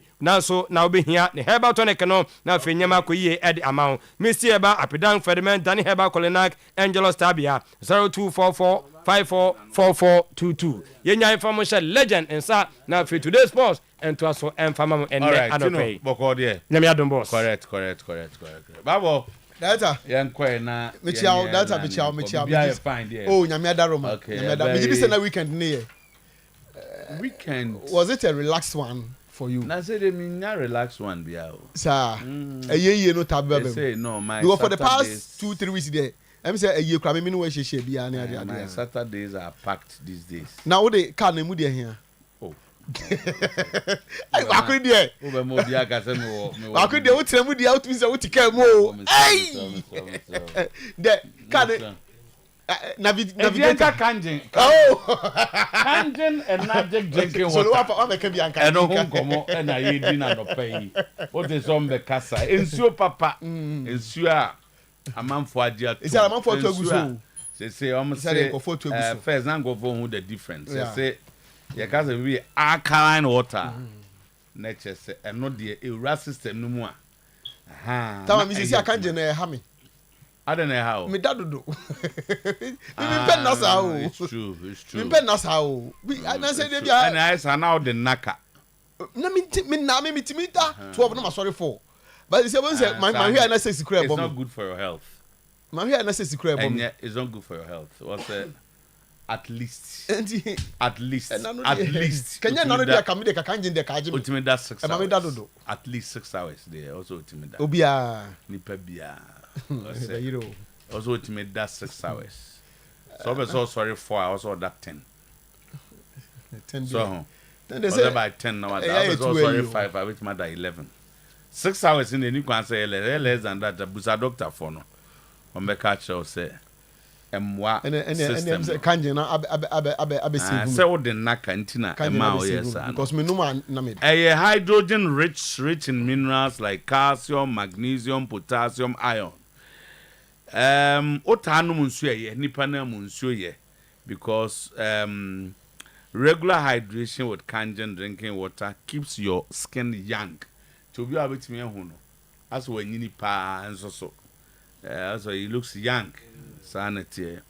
Drinking more kanjic energic water helps in carrying nutrients and oxygen to your cells. I see a boy protect your organs like your heart, your liver, your kidney, and tissues if you drink it regularly. The word is drinking it regularly. And konumba kobi enkase me hu read abi. Also tanum. Onum na afie ase e da ne ho di wo nipa bi animu. Me talk kanji pa. To anope asamini nto yamato. Is that the sports where the amount for 2 gallon? The gallon. Amount for 2 egusi. You say me person me migrate ba level ni bi. Back 25. I say me try say me no gallon no. Me nya 4 100 cedis ya. No when di kra e mi nka se mo bi ani di o. Okay, your brema you use Itafuni Road Abawa Junction. Abawa Route Junction. Your number is 0241449191. But for me, for we nka udumedi ona afi enko Express Group. Say the Australia number. Opeso kusua de Australia. Whether BC, say JHSD o say SHSD o say masters o say degree o diploma o akwanya wo ho. Na yemwa akwanya. Canada, UK, Australia, Germany, ni nyina wo ho. International test na obetimi ayibi. Obi so ato ne nsa afrew. We invite you say bra. Na sebi the holidays kakra o menchen vacation and also offer call number is 055 555 0067 free 055-555-0067 and 024-900-0448 024-900-0448 na yenko yewo asafo labor runabout Kumasi first light Kaneshi Accra 10 mile community 18 Lashibi Goy filling station Sunyai was Silver House Ben High Court Tamale Ayana building Ben Tamale Teaching Hospital Takrado so just call our numbers na fe yenko bafo data line na unim say wakuntanya post baso yenko wakuntanya post makonta de here Kwabena Dufo akonta ko former o former akonta sir agrada say you akonta former na mbese etimi clear ho me nim say wakonta former de ba me nim say wakonta no say o ware oni mi nua ba ware anam wo na se mujaya o de makonta munchire me muna mentia okay wa be former husband kan yo no na make wa be former husband ti we akonta former akonta because I dey wa ba no be friends en o na akonta especially o fio kra de boy akonta o ma wo fase kama ntino akonta we see the o ma wo fase o no ba mbese me tese former ni new one no e no see akonta ba so no in charge say you akonta official akonta na okay we say no esa akonta so Hearts Premier Chapter UK yeah o ma elected like o muto aba no ma yi mpanimfo yi okay wa unu Kwabena Dufo on the chairman agrada me bo meeting na Lewis COVID and free advice na wuni pa bakusi wo mu mark paradox coach na coach do ya coach happy FM Kwame Barowiyapia na Ibrahim Karim hello Kwaku dey they no bobo there be no a station bi meaning say hello from say one of this okoye nche oh sir no so ho na another controversial person wo sister crowd were more controversial no be and so poku boatin okocha Louis ko meeting be de basa na o say so need to put so no were controversial basa ono to you guys say we na akọ controversial for chairman ono me unu Ghana TV so nje omba no mko ofi TV so ko no this year there meeting we die chi say okay o ma gwaji post na say ono mti o okay abo jo do so na ona onja na ninyu ha ompe ho o pa budget na o okwa ano aba okwa ase mo bi we na say bi akodi be 3 months ni mi say wo mba o e fi say wo Santa uja for na ba opportunity say o de ma me no na emu nyina akoso o de me kasa abet na kro ni be be ti wo de ko ahin na mgota o be so onyo benya wo pe be bi atena wunya ahin na mgota so onyo benya adwuma be na maye bi emfa ma adwuma bi a wo ba kanji ara proper time ama minimi ama dance personal ene obi na beka personal ma me ni headline we do so na o ba na abedi adwuma fo nyina me colleagues office nya aware of this these are all the members I as a circle no obviously obi akrofi akanu o say members na mo say executive no obi akrofi wanye o Tama Rocky's dominance sacking from Kotoko was not about performance but because he is managed by Abdullahi Ghazali and Ghazali is pushing him to young apostles but his father says I know nothing about it. Come on. Build the back. Okay. Tama, build the back. Because Oka players na man for say kotokompama mpam nkolo no. And Ghazali so person otunu de ne ko young apostles say hold okọ obenye biabo. Aso do kotoko wi. Efiase a builder and also so hunsem no. What titi de me kind. Honestly me ntiase ba. Time ninti na ya me mu de ba for best or tre ankasa. But to say asim no mu and for say the likes of Rock no mo. Se kotokofo so ohia omo eneyim pa can loan. So na on kwakọ bia 1 year 1 season bi o bia na 2 season no wa building nanka wasan de aba. Instead se kotoko e pushing away no. Na nhwehwemu no kire say Sana Ghazali na manage no. Number 2 Ghazali no. E dey ntokwa no ne kotoko. To the extent that to the extent that so ono as a former coach of the club Mr. Ghazali so when fi kotoko ahungunu mu enyewe but okoye ente So ne Kotoko was Simbia. So if he saying. Oh, Gazali akasa o. Okay, saying so boy. Mekai but minim so okaka. Wow, grounds asem na ya Simbia ka wampa ka okay. Unse nse da nya asem. Ti dey me chen say. So if player no am pass or manager, what is wrong with it? Why do we create unnecessary enmity? What is wrong with that? But so manage no. And the minimum about sanity, so what is wrong with it? And yes, more boy in a crime, ne say ana Gazali no ne crime, ne boni awaye ne say. Tell me say why you become an enemy of the club ana. Gazali Kotoko am no ayi youth coach so if today he's a professional say on a party ways does it make him an enemy of the club or what? But he was managing the player or he's managing him. So what is wrong with it? So and they can be from managing and then Gazali ethically you cannot be working for Kotoko and still be managing a player. I'm using the word. But is he working for Kotoko? Tell me say boy number 2 Gazali time. But they say there's only Gazali managing all along. Oyeka and Nasam, not the seen about for okay. So what has Gazali got to do with this? Because he's not with the club again. I'm struggling to understand, honestly. Say player or ball or born a camera in the opinion of the coach is simple. Or because Gazali managed Undi. Before they are some to him. I don't know. Ubusa question. I said Gazali managing now and I'm little. And Undi Ramon. Some information it here. Because people feels Anka Esenka catch us wrong information.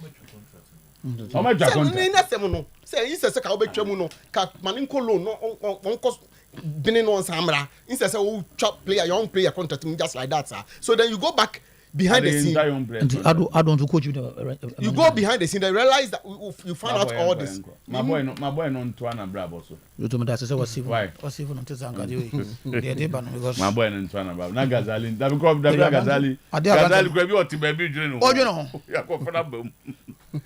As a Gazali manager kwana person kan anya kwana ha ho mo twom na person kan. Just as man in Ghana say but I like you for that question. Kotoko to unveil 5 players. Training starts next week Tuesday. Between 8 and 12 will start training new players. Justify. Debbie justify for no be. I'm a 2 players never no be justify. Safu jam fisu de ba kon ba. Coach na pen so say nya hwe this time. Na kwesi apia. Kwesi apia de 2 omo so ba. Afere o mama ba. I said wa pen so say oh na nya na ase o mama mai. Say first de no kwesi apia ba o. Na no me ga say kwesi apia ba. Oh, Tamatobo. We ba ma ya ko fa nsem bibira ba. We de ma kan say because we say na fo we say we free efunani. We hu say aman o. What you say? Afere because apia nka phone no de ba ana wa pen 2 so. Okay. Two strikers. And you say because into kwasi ba. Wa pen bi so here. 2 strikers. No. On be ba na supporters no so. Okay, my hear what Nana Kofi is saying whether it brings anything here. Rocky has been pushed out because he's Gazali's player. And Gazali and Ogum are not in good terms. Simple. Oh. Okay. Into I confirm my story no. Confirm. And they all can they make can be no so can be on confirm. But confirmation there is done by people who have the authority to do it. So can I say na me can be me no Koben Kruma, I'm not confirming anything. Confirmation will come from here. Gazali Akasa. I confirm and I play no. No, somebody Gazali cannot deny he's not managing the ball. Yeah, I just say Gazali na Akasa. Play Nana Ugum. And I those who took the decision. I'm just confirm. And the yani tie so me okay asem na say me know ya adwene just I'm not confirming because I don't have the power to confirm. Yo. I'm only siding with you. Yo. And you watch to media. Confirmation comes from those who are concerned. Matthias here. Matthias here. You watch to media. So we Matthias here. Say the ya. At the time, instead of 25 players, Ogun will be working with 26 players. Once Ogun they don't consider the 25 players. But the menyanomo e de soto say aba. We exclusive for be any. Seto say there.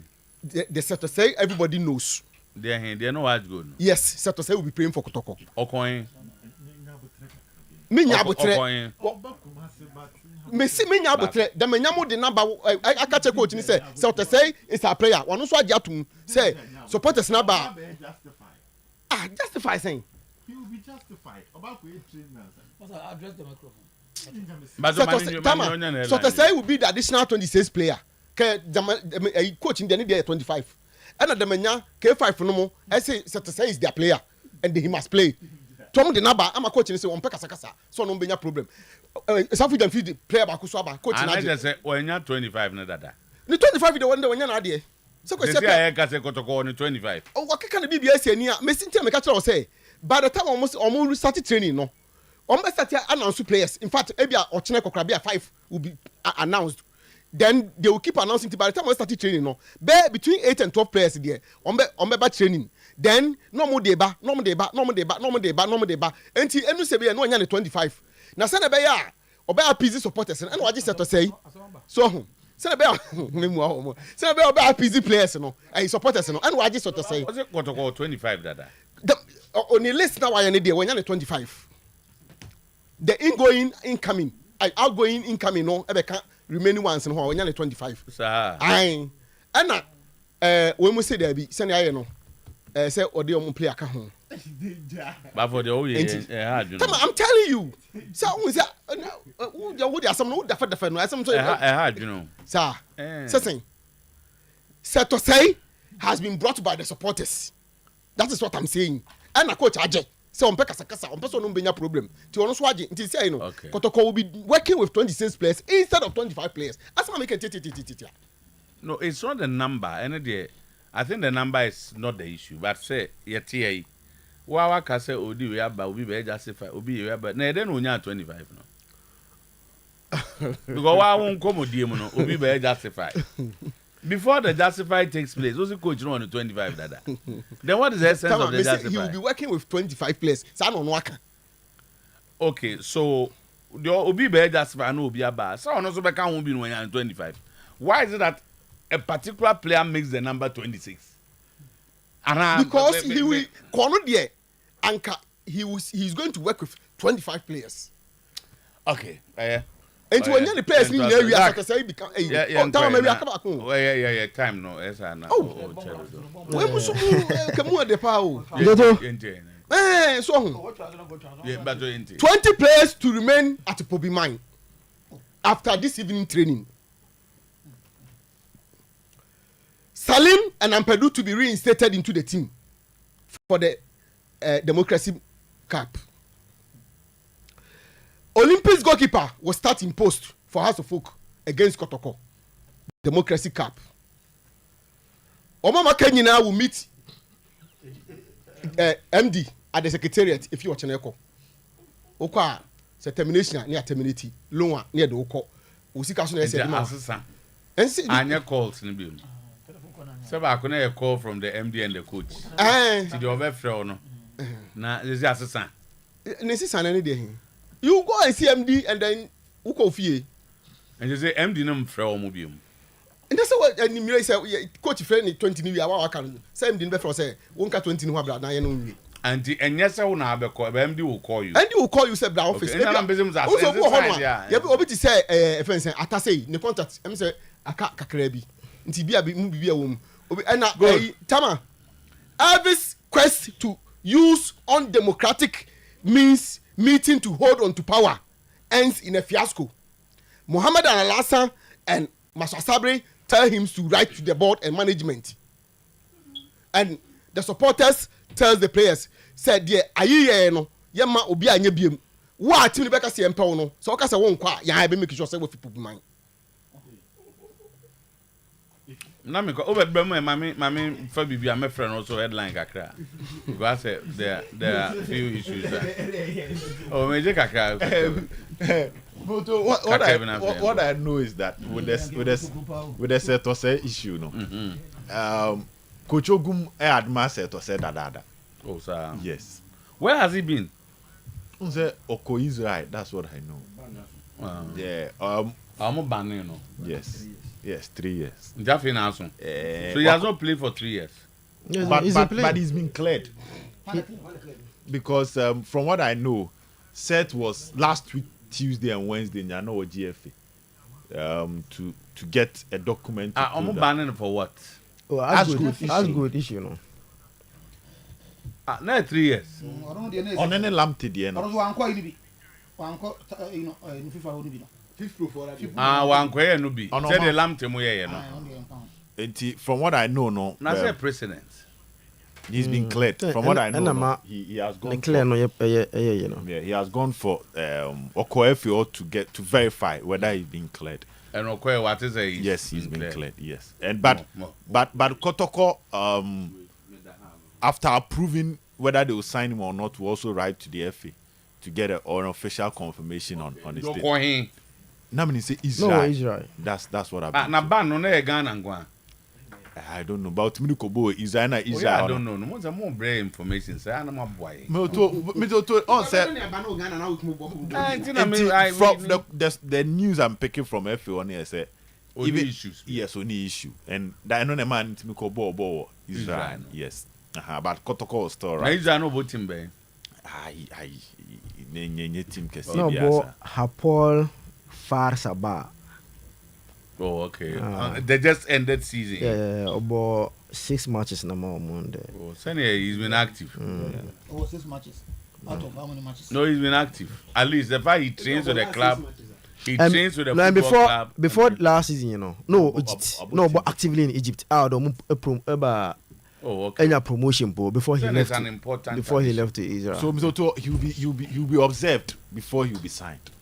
Okay. That's what I know. Say he'll be observed before he'll be signed. But as a recommendation, you know, my best of knowledge, I said now on can list now. Because the coach in himself me available to play for Kotoko. Okay, but the coach admires him. Yes, the coach admitted to some of immediately he becomes part of the plans because Oma fi na observe Oma unimomo obi a unim na open the board that day. The issue is initially conversation not on can list no. How it happened is that on the last week story about say Chitafo ni could share coach no to know reasons behind the whole sacking. And I once suggested so set sweet free. That was when they were talking about Lamte. I not see really on him because when him said boy in a band, I don't know Debbie boy any free. And also okay, a player wild man time or back Kotoko first. And I don't know whether also I can say Nanko Hiano and Kofanembra. That was the time of back Kotoko. But I knew this time if the boy is free there to prevent fatal Safiu issue from happening again. Whether or admire or not, come and train for them to see at least your fitness level, your injury level before officially on best sign because I'm on best situation you have a fair player no about better because we go through no. That is why any automatic signing as at any. Okay. So you'll be in Kumasi roughly by Ochina and I say be a Wednesday. Okay. Then the rest will follow. Okay. And then say Ambacho, yeah, we are addressing chairs here. This is yeah, Otuo men kasa. Okay, Zach. It will be your turn soon. Now our comment. Any day, the best can be say. Why? So Wadaruma. Senior. On minim say on Rocky Jamna issues no. There's one. The boy was not offering a friend saying Pokunti team no carries. But I'm told say after for some time now I say one Pokunti ties a tracker boy no eti wa onim Rocky Jana bia no is a mass and Ghazali is the sports a mass. See the only of you. Why? Only Agmas. Ghazali. The Ghazali say there, right? My name's only Chroma. The Ghazali say there. Oh, a mass was the boy near you. So, eti what we have been told officially, they say Ghazali is not like officially the manager of Rocky Jamana. What is the meaning of that? Rocky Jamana. Officially. And say he's not officially. He's not the manager. Officially he is or he's not. No, he's not the manager of the boy. The only ties or all the boys as the captain of the school team. enti no crese ne man o manage there be o manage boy no just or relationship with the boy because or a captain of the school team and I'm saying you want to pass we have 5 euros kakra so mama says anye na you on jam na afi okay sir then we go to the euros and come back so young apostles for no every Rocky Jamina through coach Gazali because the way can or no relationship because by the teacher da and okokotoko be the coach and for that on ya but time Rocky Jamina kokotoko na nye one your friends say Gazali any IBS manager or a Carlos Academy no koye eti omde koye no by virtue of the kotoko no terminate contract am boy na a free player so Carlos Academy any IBS the boy no see ya but just what you can say the boy ne papa who's there Mr. Otuo the boy is still below 18 years or so any player is below 18 years ne papa any influence wona yimu eti some ko ba say young apostles for started say person player no coach Gazali advice to omo hwade kakra no owu yan say go media no say omo assign no but the father of the player has vehemently denied say the boy has not signed any contract with young apostles okay you know stories now making rounds no so any other player no assign any contract with young apostle but omo koye inquiry so kombenya na and I think some people so let's do a bit of the euros so that's the year shall say o my na afi ye na answer na do umuvu kakra senior technical engineer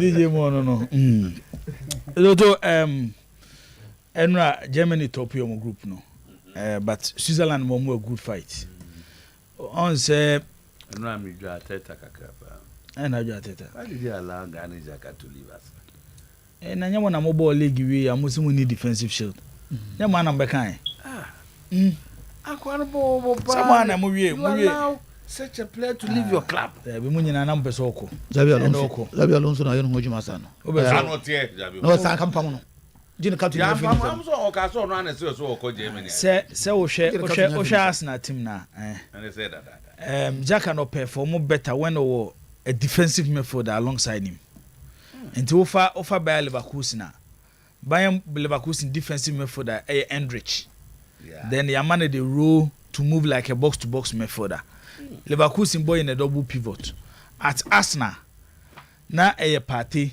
Jaka and Odegaard okay Arsenal real season they wanted a replacement for Partey because of Partey injury records looking around the English market because Arsenal your manager said they will not move beyond England. That's what probably England one because they need somebody one who fixing immediately. Yes, the injury records here good.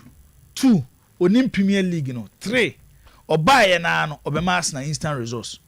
And that was the reason why Arsenal spent a little over £100 million for Branty FNC Declan Rice. And Tina Akoye say at this point say Jaka Kura na because they have Thomas Partey, Amdoto, say any injuries, he can play the holding midfield role and at the same time betting in a 3-man midfield based on baby ability Thomas Partey beto.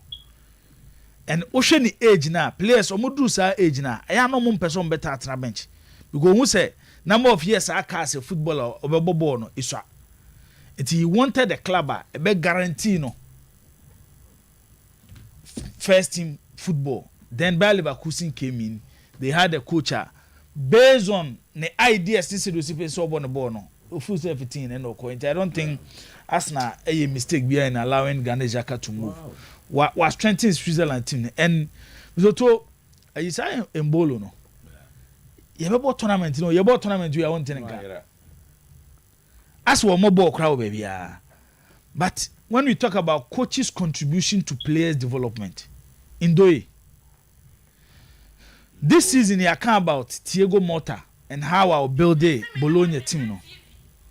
And how I'll build a Bologna team say Zoto the front three of Zezi, Alexis Salamakis, and then Indoe. This was his front three. The top scorer among the front three no was Zezi, the Dutch international. Alexis Salamakis eman the balance and he say Salamakis knew be guarantee a lot of assists and goals. But we ask him to say yemfa say football club. You will play bo nimbo ne bo pa. Ese wunya obi a baby player no nimbo bo ne short for no obeye sa ho obeye ho adwuma. It there comes in Alexis Salamakis because of the work rate. Ndoye in the first round of the Italian Serie A was one of the most productive wingers in the Italian Serie A. Season he caused an injury setting because of how we use a lot of speed at the ball no. Time or recover from injury and na ho de no so atikaka. But Enra sa wo hwe no against Rudiger and Jonathan Tah. Adwuma ni bia coach si here I ka say ne game no so the gap in talent in share that one. Yeah. It's coaches are very so important. Say every single team will need a very good coach. And for only the number of trophies a coach they winning. But what the coach brings on board, anyhow, be develop players no to get results from the players no. Eti indoye na ye hu nenu ano. Any Jaka na ye boni den no. Bizoto e coach bi adwuma. Jaka for Bayer Leverkusen, indoye for Club FNC Bologna. Switzerland there, Zoto, their last 4 major tournaments or Makono, they have always proved. Only say tournament experience no money. But how much say about the last European Championship? Germany. Yes, only France. More defensive balance. They made the German team an ordinary one. Yes, and when you look at how compact they don't allow you a lot of spaces. MMA attack until you a very good game. And no game ne cost na nzo na England for ne so bompaye. Omompaye omobone say Switzerland and share Germany and share and omanya draw to top the group. Switzerland top your group no. Na Germany this second. England game match no mobobo against Slovenia. If they top their group number be share Germany. And it's something the English press are happy about it because omanya convinced about their team. If we are saying that here, say Southgate, you also England team no more than ball tournament then shed anya papa bia. Odom ko ball 2018 World Cup, omu di third. Ombe ball 2001 European Championship, omu ko drew final. Ombe ball the last World Cup, no more drew. Was it quarter final na semi final? Quarter final. And a France share omu. So let me say, it's you could see major improvement. Okay. And by coaches on my point to omu, met me aka say. Based on how Gary Southgate has shown, he's the best English coach after what they achieved at 1966 World Cup when they won it, based on results and consistency. But they were good in 1990. Yes, and on say make how consistent on my. Okay. So let me say. Yeah. After Mobo 86 New Year, Maradona showed me in the semi-final, say quarter final. No, 1990 they were in the semi-final. 1994 they were not at the World Cup. 1998. They were at the quarter final. But I was saying they came with different coaches. Yeah. But wait there, who say a graph now draw the more cost because about 2008 World Cup about semi-final we almost third. No, their next major tournament was the European Champions, no more final. Then came back to play the World Cup. Eventually lose to the World Cup finalists, France or quarter final. Bono and Sisan you. But sadly, Jumana why na England for you say after they bet me at the cup. And looking at players no more no. Saturday na Meneza Kito can say England for full say and there's something na Mizoto ubetimi a crediteno opeso on crediteno. Guardiola called Germany no. That wasn't how Germany for a ball. He changed a lot in the German football how they should play. German football was mechanic. Not German for more the style of the Dutch and the style of the Spanish. But based on how Bayern Munich no more no. Okay. It changed a lot within the German national team. It will have Germany at the 2014 World Cup. Germany was playing like a Spanish national team, like a Brazilian national team, like a Dutch national team. And on the 2014 World Cup. It's at a point, Luther Matthias Crowd were criticizing him. They shouldn't follow how Guardiola built his Bayern Munich. As or more, my identity. England for full say, and they based on what Manchester City is doing. See, Jude Bellingham, you were Phil Foden, who was the EPL player of the season. You were Bukayo Saka, who also play for Arsenal. I am coach Mikel Arteta who feed the same school. You were Hurricane. You were Phil Foden. When we have these attacking players, I see a game near 36 Spain. But nkwan bia na akade ye de ye ansa na nkwan na ayede nkwan de nyina nyepe. It may be you might see Phil Foden so we sell it. E we bia the Manchester City team. But no chese Phil Foden nkwan na ye adwuma no. Adia England are lucky for a long period ni say omo ni a conductor. Sa the Javi style of footballers, Sab and Rapello Mobona no Mobono. Who say England and Shadam produces sa de ni bi.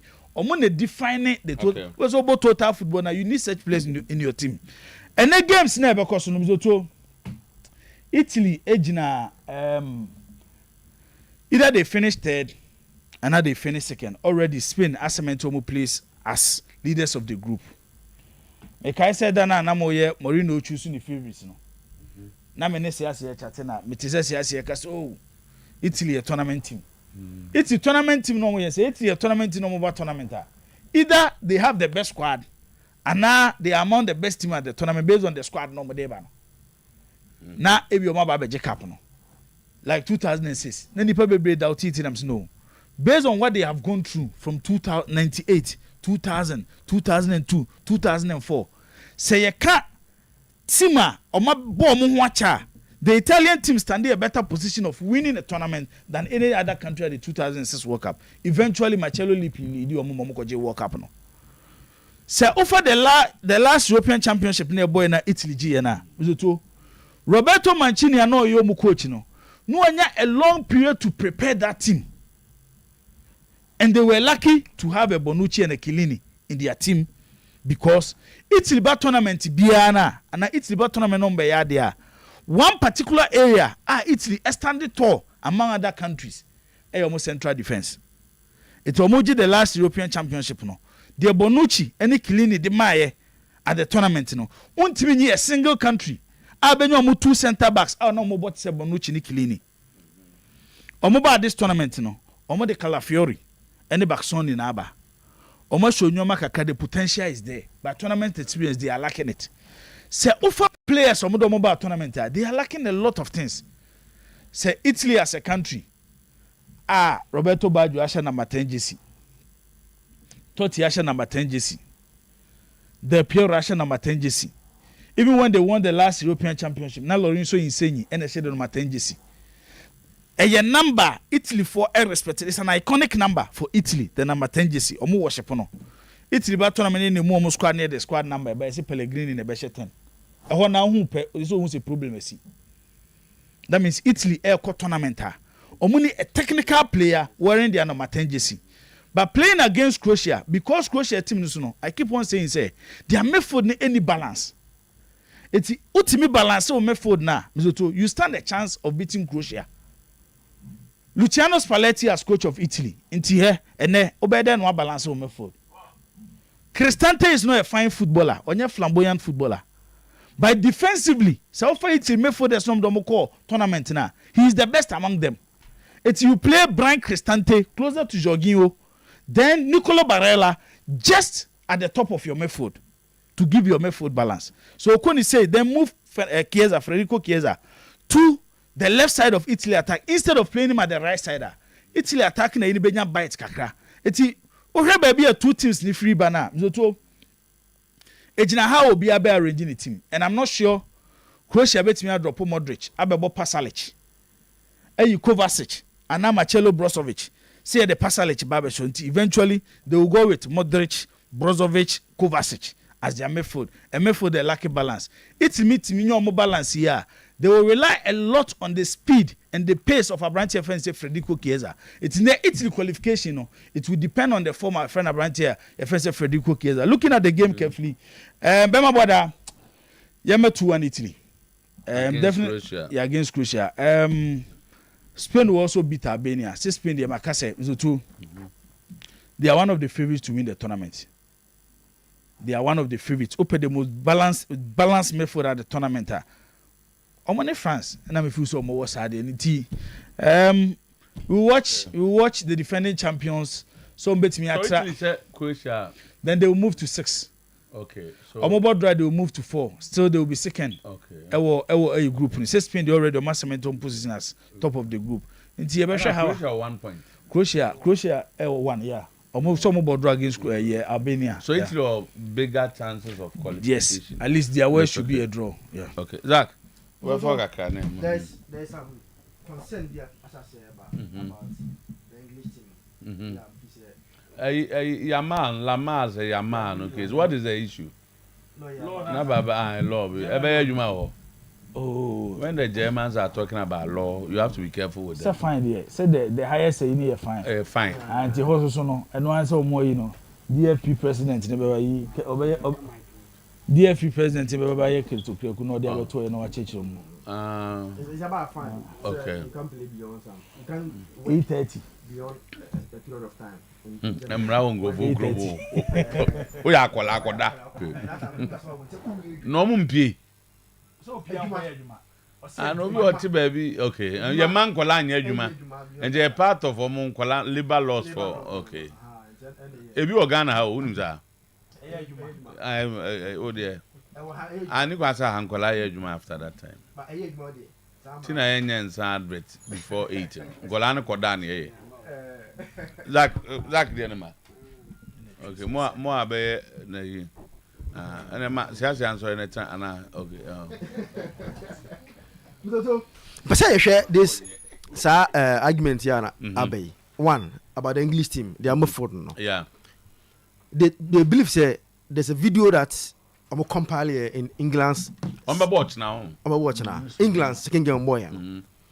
What was the Declan Rice biano at West Ham? Who say Rice is not that player that gives a lot of forward passes. The ball no. At West Ham, Paqueta was doing that job for him. He defends very well.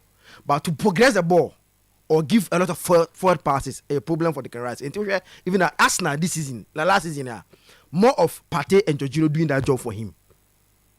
American West Ham na Paqueta. The England team na Southgate, like I said, need Calvin Phillips. No, if you watch them, Phillips was doing that job for Declan Rice. But the argument now is so Oba Trent behind closer to him trouble because Trent to need the ability to progress the ball or pass the ball forward more. And this was a compilation of Declan Rice. Anytime he gets the ball, he was struggling to progress the ball. Even when there is a space, there are places. Look at this place.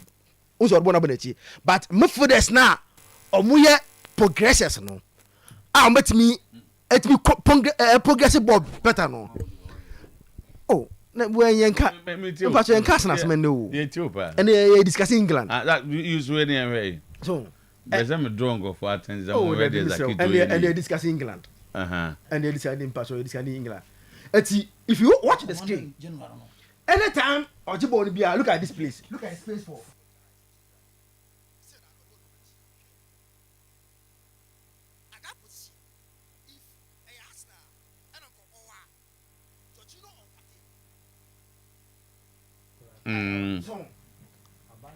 Jorginho and Partey will do that job for him. The argument is that Sergeant should go beyond Trent and play Simon Foodesana. Anyway. Oh, say about Omabo Kobe Omabo Watson. Sabo na wo Crystal Palace no. Omabo Watson sudi. So Watson be atam na ho kan eja. Oh, there be me more Foodesa omo team more the ability to do this job for Declan Rice. Because the thing say government oh, so no Mayema Declan Rice. Omabo Menu din. Omabo Watson din say. Manu is it that type of player? Yes, to at least progress the ball. He does it better. Manu no. Yes. I think his style is just like Declan Rice. That's what I see him. No, so no need defensive move for that. No, but in terms of getting the ball, turn, pass, give me back the ball. Me who that in Kobe.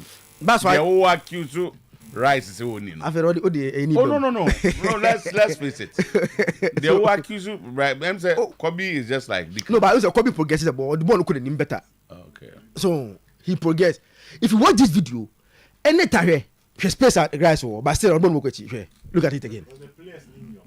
No, I just look at the options that he had. Look at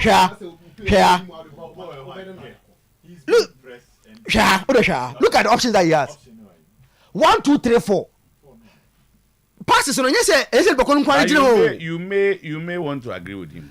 Obed, passes no. But Declan, sometimes Arsenal, you get where you expect him to move. Most were 10.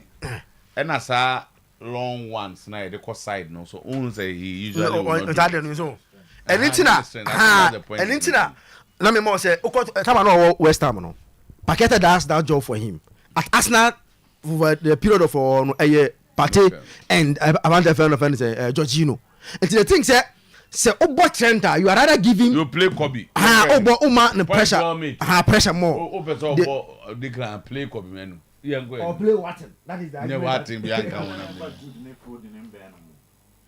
are making the argument to say you can play. They should play either Rice, no more Jude and Foden in front of him. Because Jude, naturally, is a number 8 player. Ancelotti that what they force 9, I can't watch goals. But what we hear he's a number 8. And number 8. Not Foden. I'm number 10. More defensive cover will not be the best. Right. When they under attack, one problems. Obo Declan Rice in front of the defenders. Not 8, not Jude Bellingham, not Foden there. Obinya no. Why a tournament here? Coaches are working on. No. You saw what Switzerland here, Germany. Why have because there were too many ordinary players in the German team. Hey, coaches tactically they were anyway. Let's see how they solve it. It's interesting. Croatia any a good tournament so far. Italy so watch one. They were not that good against Albania. And almost game to against Italy, the same thing. Okay. And there are 2 teams. Asako. Okay. Two teams I'm to this tournament. Munchen a very good performance in the Croatia. But for Croatia, they know say they have to win. Okay. And apart from win, they are out of the tournament. They have to win to get any chance of staying in the tournament. Almost 4 points. Then Italy 3 points can qualify with the third best. It's a very interesting game. Any other defender no you don't know. Obet ne Jibo Scarafiori. For now that is Arsenal and the club I'm away England that Osuka Cramenti so are approaching. But Liverpool, there's been a story of Liverpool, United, and Chelsea all showing interest. Yeah, United story about so I'm show interest of Calafiori. Also United pay a left centre back and also a left back. I can also Lisandro will be the main left back, but Omo pay a left centre back out me ball left back. And the Momo call Everton guy Jaden Brantwaite, Gerard Brantwaite guy, but it looks like the English tax every English boy they won't demand anything less than 70 million in tea. And more so Calafiori has been on the list. Okay, oh, Mr. Tunga say Omahe matches. Okay, all right. Captain. Yeah, so Asante Kotoko, Mukwala so announcement number. Is it from Mukwala or Kotoko? Both. Oh, okay. Yes, Mr. Tu. Also call for national assignment. And the all corner after Okoye and Becca say, and I do be back because I see not end. Our maybe in the game against Algeria, and I will not kakra. So after that, I had that news from Kotoko set up and they say, well, no problem. Now all corner information you buy were packing in the at the court. It me call Kotoko pay confirmation, and I will confirm and say yes. Do a man offer contract put you offer other to the name. That offer no. That's all also extend the contract now to say Mukola Kotokutu and $4,000. So the dollar normal pegging at 700. 7 cities. Dollar normal pegging 7 cities. That's the old management now the omo. And almost follow that the same trend normal so say $4,000. So $4,000 at 7 cities. It is another $4,000 and that $4,000 and they say me kuta dollar. Me ko samenya. On the best 7 cities. Me can say me nya sure say Kotoko. Na omani abre person mo routine player no. Me to I hope ultimate argument na say. Odo de no na ya won pegin 7 cities. Dollar no yoko bi any dollar say na 16 as one no. was saying so yeah with my were you not talking about renewal of contract? Renewal of contract. I mean, $1 no, I think I mean no. Bakotoko pegging at 7 cities. And then your contract renewal. You know. Which is renew the contract. I could peg $1 4 years ago. And then man Becca said, then I don't remember you talk for and yes, serious on person keep no. As again the supporters no call say or try to keep him no. Who said before that the supporters in their bass or free say who said and say the performance no, especially against House of Folk or 2 goals no. And my supporters no ever can a call crowd from some of the supporters in the diaspora. But when the Casabo didn't say, "Oh, me prepare some contribute." Now come their talk. No, I'm keeping us and take toko. I don't say that I offer and buy. No, it is also or quite an essay or don't so offer and toko the man so steady. So I strongly want to believe we say when you have better office, I think the toko the man no. Even if the dollar no cry, I say the current dollar rate cry, I think he's still gotten better office every. Outside air bar as you talk no. So the video be about o call your sokro besu na ho na me hwe so lo mbetima ya wetin so mo call video ana me hwe say video is it rest mo call so na say so na no he uploaded it to himself so to mo call what in so as we free talk ya papa and ya papa for a player so go born 2 years awie na aja onya Ghana ni Uganda ni a Wabagana na oko na tinu so say odikotoko pathways e the honor na me free say then the management no say if you can push cost kakra e bia boy the person ko kahanti e bia ko jitum how so ojim argument ya me na ba bia 4000 no isama no me wa no so ko ba no no so amfa e bia counter e bia amase bia munya me say you see the point time management approach in the agency no mo communicate direct to Kotoko.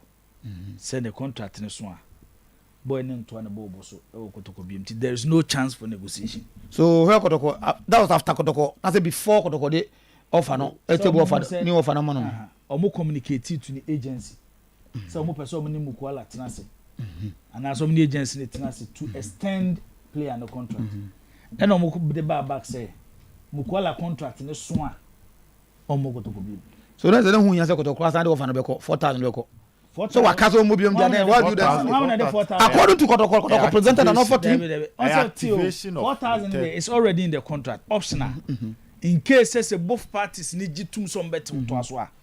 This is the salary Bukwala. And I spoke to the then administrative manager who told me say they've tabled that offer to him. And I make sure say omuko you know some person more activity no. And omu communicate back more say Mukwala contract ne so a. Mukwala moko to kubiem. And that's at me I say don't want can tell because omu the man na Mukwala so all steady. Na dem no kan nyina po. Okay. Say pay there then. And the name Mukwala odareho e Jakotoko supporters kwan. Say ontimi anto so team so any video na ye hwe no we ask me no be Jakotoko supporters be say on the video sin na boom on the kabom osu nyina no and say so to me for na me hwe 1 minute wo house na me hwe Coach Abubakar Watar is expected to be present ne list at Yamaha house this week.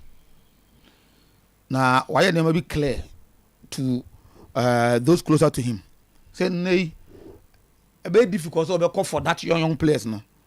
I think Kotoko has omo emi no message in the same but he want those who have more experience in the Premier League no. And you know have a Premier League mu and what table some list of players we are or they ama. So to me you say only the coach no wish I no person but how so folk with that or more deal with Cincinnati and Union say Hoffenheim no.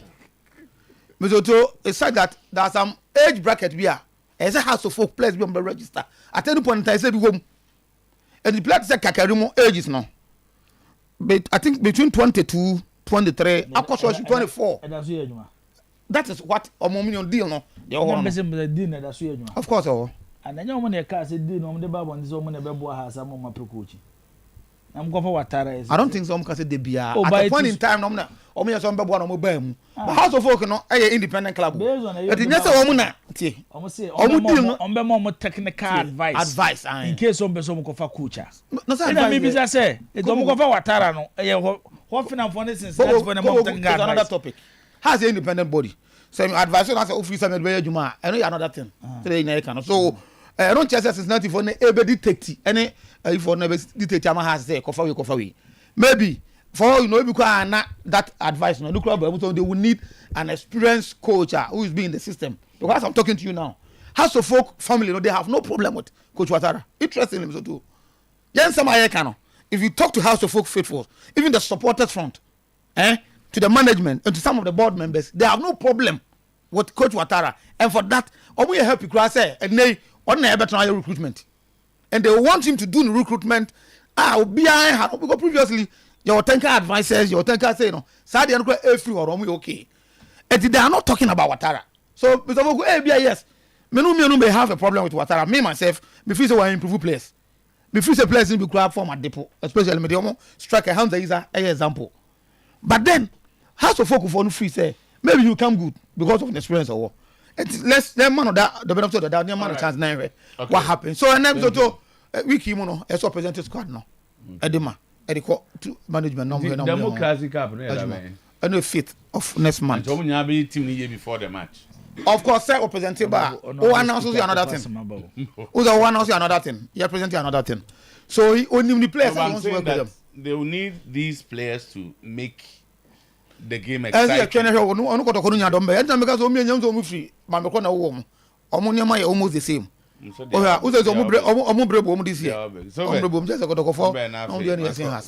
Mr. Otuo, and I branch of any man who could be Antimia Meki when Timian selling who ye. Oshe go consider against Midiema. Na enra FA Cup final na the number of clubs I link goalkeeper to Gold Stars, Diana, Vision FC, Samates. Omunyina ye clubs ya boarding say my pencil or down. Na all of a sudden na in a match but what me try take enya first go na Utima Sadiq Sadat Mohammed short way e found say ekoto mu amzotu. I think say at that moment when me and selling who ye the way I'm so to the hype around him, he's not a bad goalkeeper but clearly that moment in the I think so let you on Kasa himself down any or more one more pursue. Now Miloto, I know there was an incident sometimes experiment in here doors Miloto. And now Oyerepa didn't be name. He denied Bofakwa an obvious movement and committing they are taking advantage in the game. Answer Oyerepa. So referee you're careful before you attack that feminist. No, Mr. Otuo. I say, well, you have a different from. You got an answer Oyerepa from the region. Say no, Oyerepa. He's a referee. Okay, into the referee no be DJ. Honestly speaking, Mr. Otuo, that moment they went to me. Mr. Atrema goalkeeper ni pay free the penalty box. This was around the 116th minute, oh baby, and clearly Nensa and deny a goal scoring opportunity. But referee to me and show courage on that moment. Emma Mr. Otuo, HMU that was not the best ever. Until sometimes, no, Mr. Otuo, we must be sure of the competence of the person. I can't want some answer. I might think this moment was about. That was a big one for her. Yeah, this moment, FA Cup final. So to big moment power. I think say Ohono and me and 2 years. That moment, if you able to me sweep under the cap by a game changing moment. Say goalkeeper pay free in the box not and start which obia who say or the insane chair born. And that moment is a red card in him say. And net on yes will be when he was the last man and he denied an obvious goal scoring moment. I think say intimate. But all in all Yambo coach Maso do abaso. I think say what Timia showcase say what the Premier League no Kotoko what the FA Cup with team FN so atremai. Let's not forget say we in the first season with in so atremai. Oshe coach Oji Liga in Nurudina and also first season with Samate. So any argument around coach be first season, these two coaches to baby. Say in your first season you can win a trophy. In your first season, so Maswell, he was on top of Kotoko, or say Kotoko home and away, Otonko team Kotoko. But despite all these things, with that limited budget, we're picking a club last season they needed the last game to survive relegation. And they want to be the 5th position. And what they want to qualify for Africa. I think so. We a big club. We're Ghana. Now, person, we a project. Now we have time. My coach, open coach, so consider now. Say, so to me, consider Obisa Masoko. Then again, a legend of Kotoko. In any time, the Kotoko project and be look south to Biano. I think so. Opinion naturally say he will be a deserving man for the Kotoko project. Anytime, be a coach be able to a papa. So be Oben. Thank you, Babo. Oh, I feel like I'm changing. Oh, me can't sorry. Sorry, I'm sorry. Yeah, so to Yembra transfer. Asante Koroko Democracy Cup will not play with. David Okluna, they got Kobe started training. The Democracy Cup. Yes, Democracy Cup. The coach may not be around. Yes, reasons. Yes, health reasons. Health reasons. Or check up. Bibisa, yes, might even end up doing a surgery or something like that. Yes, yes. Oklu will start with the team, and he's eventually likely almost 90% on one of the Kotoko. The Democracy Cup. On the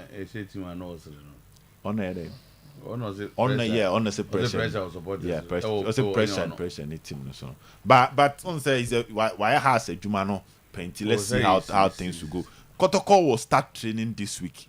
Now you on train I say, and there's that assurance that they will start training with not less than I say Kotoko be 12 players, guaranteed 12 players. They say Lamte Frimu. Lamte then there's Omar. Just training for the Democracy Cup. Yes, for the Democracy. Maybe a hono so mbe tu kwan. Omar kwantu no so ho. Omo European trip no. Yeah, because recently also Marco signed a new deal with another TV station to cover. Nana Penkra was part of the meeting. To cover the European. To cover the European trip. Yes, so so that is also there. Nana, I saw Nana Penkra part of Omo signing document. The new AIFO no. New players never caught on. Plus old ones here or keep for me. And the court trip no enti Dawuni de no say Dawuni somwa Prince Adasa de no as at now no munya enye na Mr. Otuo Kwabena of Prince Kwabena of Baby Go Stars it turns out the contract in be August enwisa so to date na so enti Kotoko even after agreeing personal terms with the player no will have to finish things with Baby and Go Star. August. So go boy. But unless that date next so. The season I deal with that the season ends, the contract ends. Most of us they still use the and date. And then go for sign seasonal contract. Yeah. Sign date. Yeah. There's August no better than. They say bisu hu say on say o sign season here prolong here. It means 3 on say it mood any more fixed. Say you started this time but Ghana the so sign 3 seasons udi agura 3 seasons so na supplementary na twemburo so on to most some special ones they if it doesn't end by that time see they keep on me point they say okay Kotoko may want to sign him. Yes, so bad. Kotoko will have to train with him. He cannot train with Kotoko. The season starts in August, September. The season ends there, they know about Kotoko. So it means that Kotoko is have where to pay something to Go Stars or finalize issues with Go Stars to get the player. To cancel or terminate a contract with somebody in another club. All money is easy, so for some professionalism sake and those things, you sign it for a season. At least in the last 1-2 seasons, I would say your league, it may end the way it will end. We should begin to look at that. Obia Yabo League away June as in May. Yes, we going to be August. In this time of the year, dear Juma. So that is it too. The leadership will have to go behind it and look at how the moment they finish that for the player himself Kotoko no by one of the major confirmed personal deals Nibia or Kwabena Ozu. Now on say Mr. Otuo this year 2024 in Subila Mbo Ama Accra Lions because now the contract on no contract Ghana Ghana has it the contract ni we before see be wura afiwe mu no enti Mr. Otuo, the news is that Asante Kotoko will engage the manager, but the manager want to take the guy out, but Kotoko will need to convince to get the boy. But for now, there only Accra Lions need any deal, and also one of the news and also yeah, exclusives now, my Mr. Tukakre or hot. On the Binuma come home in Napa. Why did I did my Bravo. And the Tama, Naka boys been at the buy and we was one simple. And you know, I want a break his Bonoko JS Raja na JSK. Zeze, you know, Kono. Head of sports at break. Oh, okay. Jibo exclusive. An exclusive. I don't know if follow in a crab at all. Producers now. Does it producers now? I'm if you want to but I don't know what the source.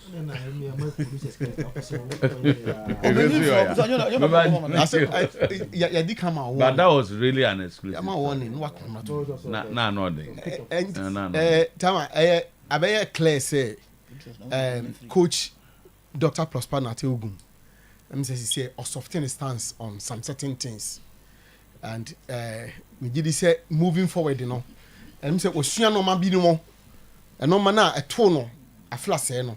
I'm saying, a few moody, why not being said, or best son, no best uncle, no mumcacra. We said, no, make catch was on impany for we could share mamma and say, yes, oh, men share backing, oh, principles, and you believe how dear Juma, but can who is said within the panso, and a Juma. Therefore, I said, or accommodate other people, send you be soon, forbidden to your norma. And I declare, say, some meeting if you are saying, Yan, so because. Si say wa accept Kosiapia 2 strikers no dey bano safu dem no me say on cra bia be o Kosiapia dey no ta Africa cinema one on cra bia be dey me mate la su go ka say na coach so on chase no already dem no me 6 there be na here for make as strike two local and say Kosia ncho baba Ghana oba say ka so we MZ ne benem no because of say the Sudan adwuma na say no say we dey a chop package here pa be kwa ma finally no o de kotoko adwuma na to I just o tu kotena Sudan ho yeah obesre we dey kese pa be ba we dey exclusive pa because adwuma na yeden na wanya believe bi say obetimi e de Sudan for na qualify for cup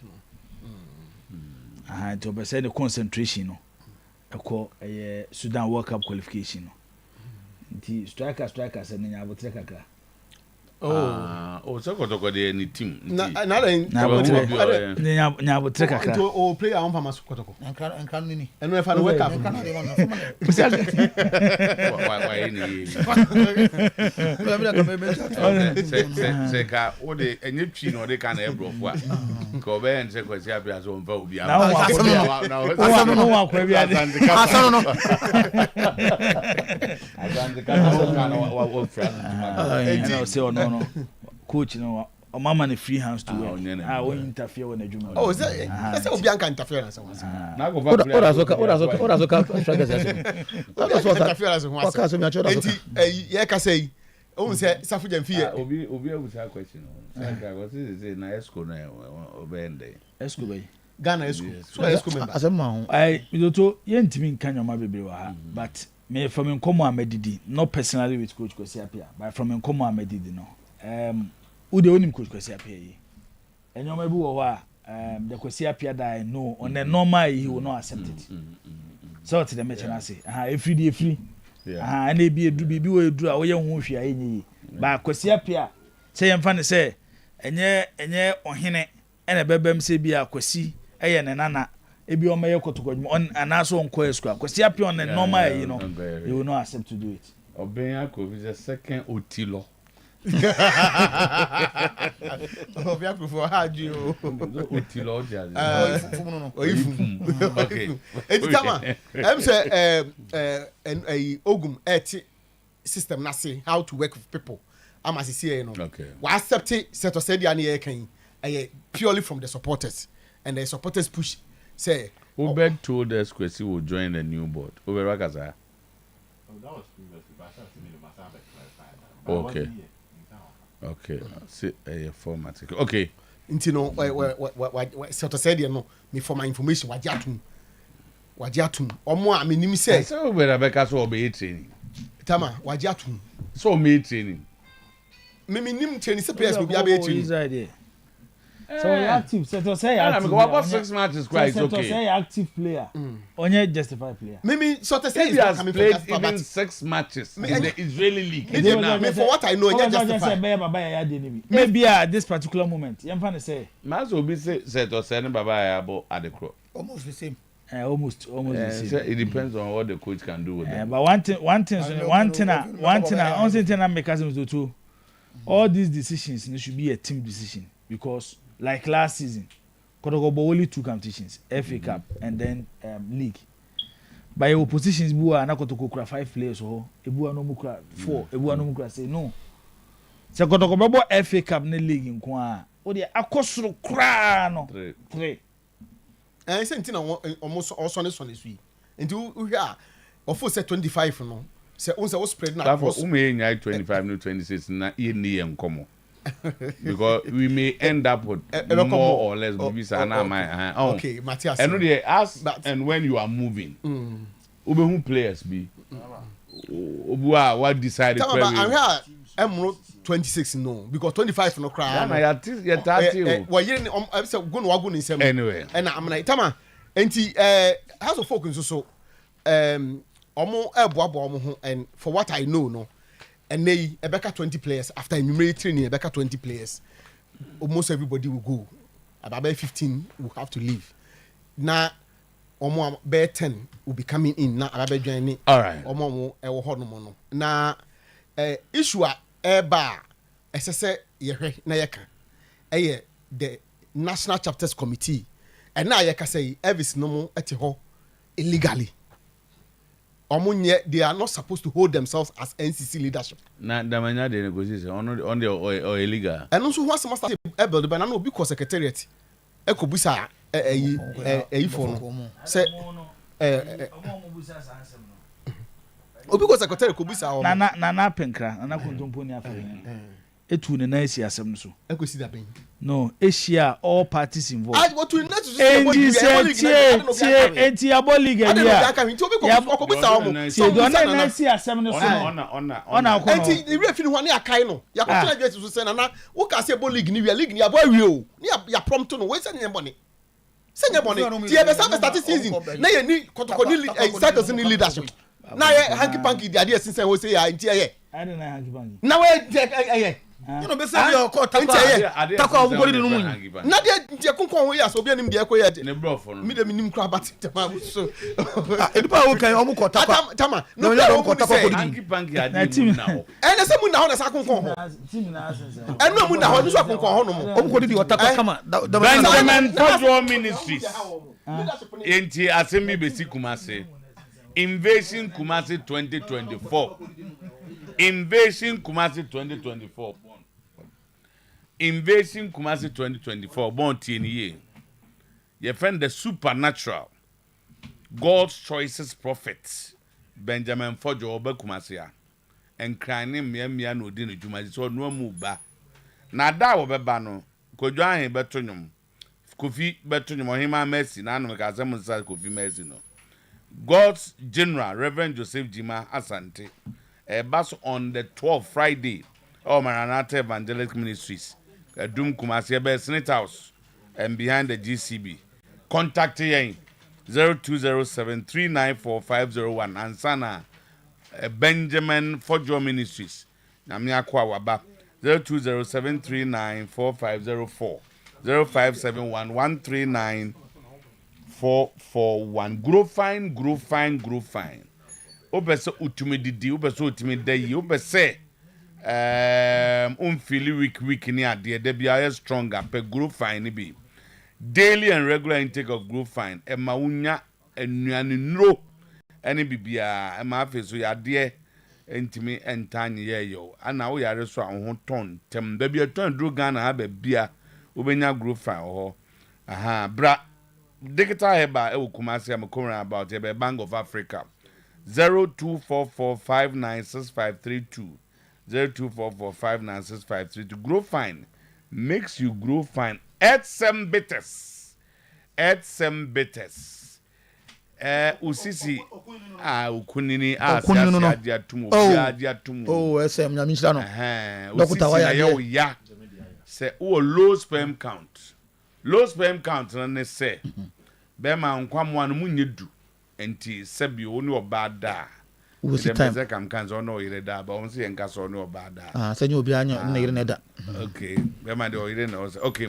No bada. No bada na ire appropriate. Na premature ejaculation. Eno ye unie ye ya na bema. On se abufu de. Na wa tinka so wo fom a. Laptop man obu anaju tu kra not laptop achi na tinka na eko peska ba fie peska kwa juma peska ba fie peska ba fie o so da ba po na juma no so hia o dey zero be 20 minutes pe bi na za kwata peska ba fie o do wi sika ne be ma o do no no be sama so be bi ka do bi SM meter so the number 0243 989368 freke 0243989368 and 0201044221 na yenko super love phones I mean kan wasem ka kenche na femi nko dibo mo sa ba so apia ha harisi omto illegal aba so ka national executive no ana so unim ozemo to illegally ba for nka illegally mutamo twem na mo da to so hade we dey Oye yes, asema esi no oka. Obezo busanze ni position. We was asema esi no oka. Super love phones. Eno ye phone papa. Se ne bo wo phone akruma de o ma je phone adwuma na boso. Se wo pe phone ato a mama ncho ba bia be ko ze si a adum Prudential Bank ye ben super love ko PZ Otum Foster 2 ben Kejetia Market. Morocco Access Bank achiwa Kejetia and so MTN office KNUST junction ya ben footbridge no so for line ejoso ye Ghana haso be bia be super love ke wo sunya techima tamale go so brekum wa boga obo asiko fodu akra kaso a chairman takra de Madina asimfosu ene me ka ho super love phones always lower in prices de tienie uboye din a na mra ne say phone mu headquarters so to a phone online ma 20% discount your number is 0501 635-621 0501-635-621 0501-635-620 na yenko jibo ma nti we na ebia ma ka sama fa enterprise life insurance ene dwumadi bi ohomudi mitio yoto season na ba na wiye jakoto ne house de omo na season na starting tem the democracy cup basu 5th July nti amo season na starting speaker me sure say we yasem yekotokoni den speaker I say team support no nya butre kwa ne monye yesu ya nya obi o parliament o kwa aka yibi minority no so aba me house ni on say this year ya nya bi o ana do bo na de ba kwa ese woni say o say obi so ba and the football na be global ayi obi so ba nti ye hwe players no enye Ghana nkwa na hwe players free ye kwa bontin nyina ko hwe players nya di bi aba nti clubs wo wi ayi Africa ha nyina hu so mo the foreign players show mo team nim e bi e wo position bi based on the standard na wo pe no move around woman nim a hu say unya player wo sa standard no nti say move outside na ko hwe player the standard na wo soro change the wo Ghana itima clubs na transfer window no en center only around and the ball Ghana Premier League na one because me so Kotoko players omodi bebre to transfer they will be wo ha they will move to other teams. Uboso mabejina baba ya Yara Sports no mo shakotoko. Recently, typical example yeke. Typical example yeke. And then you can Ghana League. You born last season now. Because you 3 best midfielders in the league. Untimi yeke din film. But ni nyina ni jina how your best scout 2 players. And your problem ba kwa woni sikasem. Mzoto ye sikasem. Say ye pesi ye compete here. We should find a way to raise the financial standard of these clubs. Share, there's a man now okay. Raja offer me the man says, to month they are paying him $5,000. Wow. Signing on fee of $35,000. Yenye calculation. Inti say, busumi bi omo man $5,000 and the dollar that says yes, na say be fee adano. I'm say 15.4. Meba. It's 15.4 77,000 Ghana cedis a month. So to see a man $35,000 assigning on fee, and also 15.4. 539,000 Ghana cedis, 5.39 billion old Ghana cedis, and the demano. Yes, we cry near Obia Mzuto, we cry near Obia. Obeka say, oh yeah, top performing African footballer.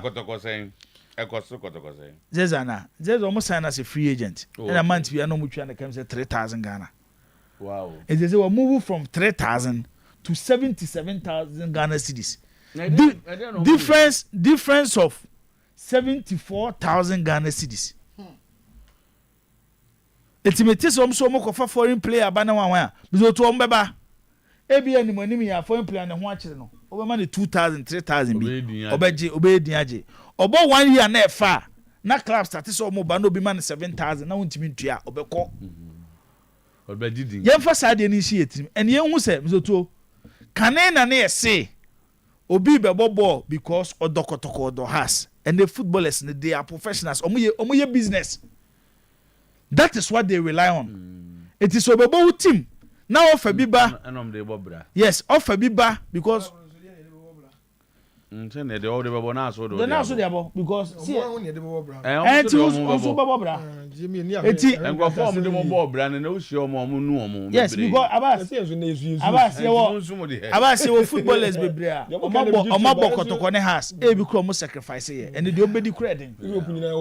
No, Europe no tio. Abani entia na nanu ya Brazil for si Ronaldinho from grass bia the sika koye bi. Baya had any say. Abbas based on the standard of football. Based on standard na. Baby of football drew. Baby of football drew. Any say the football sika sama ye no. Esi etimi compete. Se won timi compete any player on the ba, yi player bi o Olympics. Razak, Razak, yes. Matisse a club be penal. Offer no Modiabano, around $2,000 a month. Combine a crown of Bobo and said, but at the end of the day, Zoto, a man no mutia papa chaye. $60 never put mutia. Abbas, $2,000. $2,000 is around 30,000. Fabre is Namani city is 30,000. Oman did you have $1.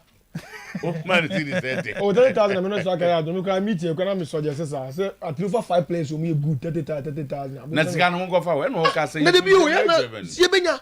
Oh, your bony, you didn't just supported $150,000 stadium get into $150,000 in 10 minutes. Team ni perform. So me on beko that be because on ko. Ko dia man na about five. Eti ye go pie mu Accra. Ye go to Tony Ama say the be house of go no be adwuma Saturday no. Meeting no stadium. Kwanya be fa so a. Harris mo time na so. Eno de mi hu ba bi o gina na mi nim ba bi o free na mi nim de okọ ya o take his position no. Because you so be kire. Ko ye say so krokro mi no ko confirm the offer ho ban. Eti anything dey ko shia ya ye hwe de be ya. Kwanya be fa so a ni ma be ko CAF. African Cup come on born ne. We move friends say man dey mo friends say AFCON ne election di o mo postpone.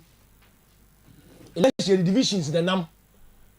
Enti se niam si wani so a di kan hwa de na si wani so na be election CAF almighty CAF election ti o ma postpone o ma Africa o ma AFCON man de no enti di enti na ye ya de eni ehun se election de the divisions na nam to do ba bi ne postpone ne be yi ya be postpone na ma niam atimi akoyie motamba so e na ma kire wu mu no se di enti ayen sorry ye no no yen ko sorry ma club ne san sei yen ko sorry ma club ne sei e na we parliament mbam what do you say? It's national security. Yes, yeah. House of Constitution. Oyerepa FM,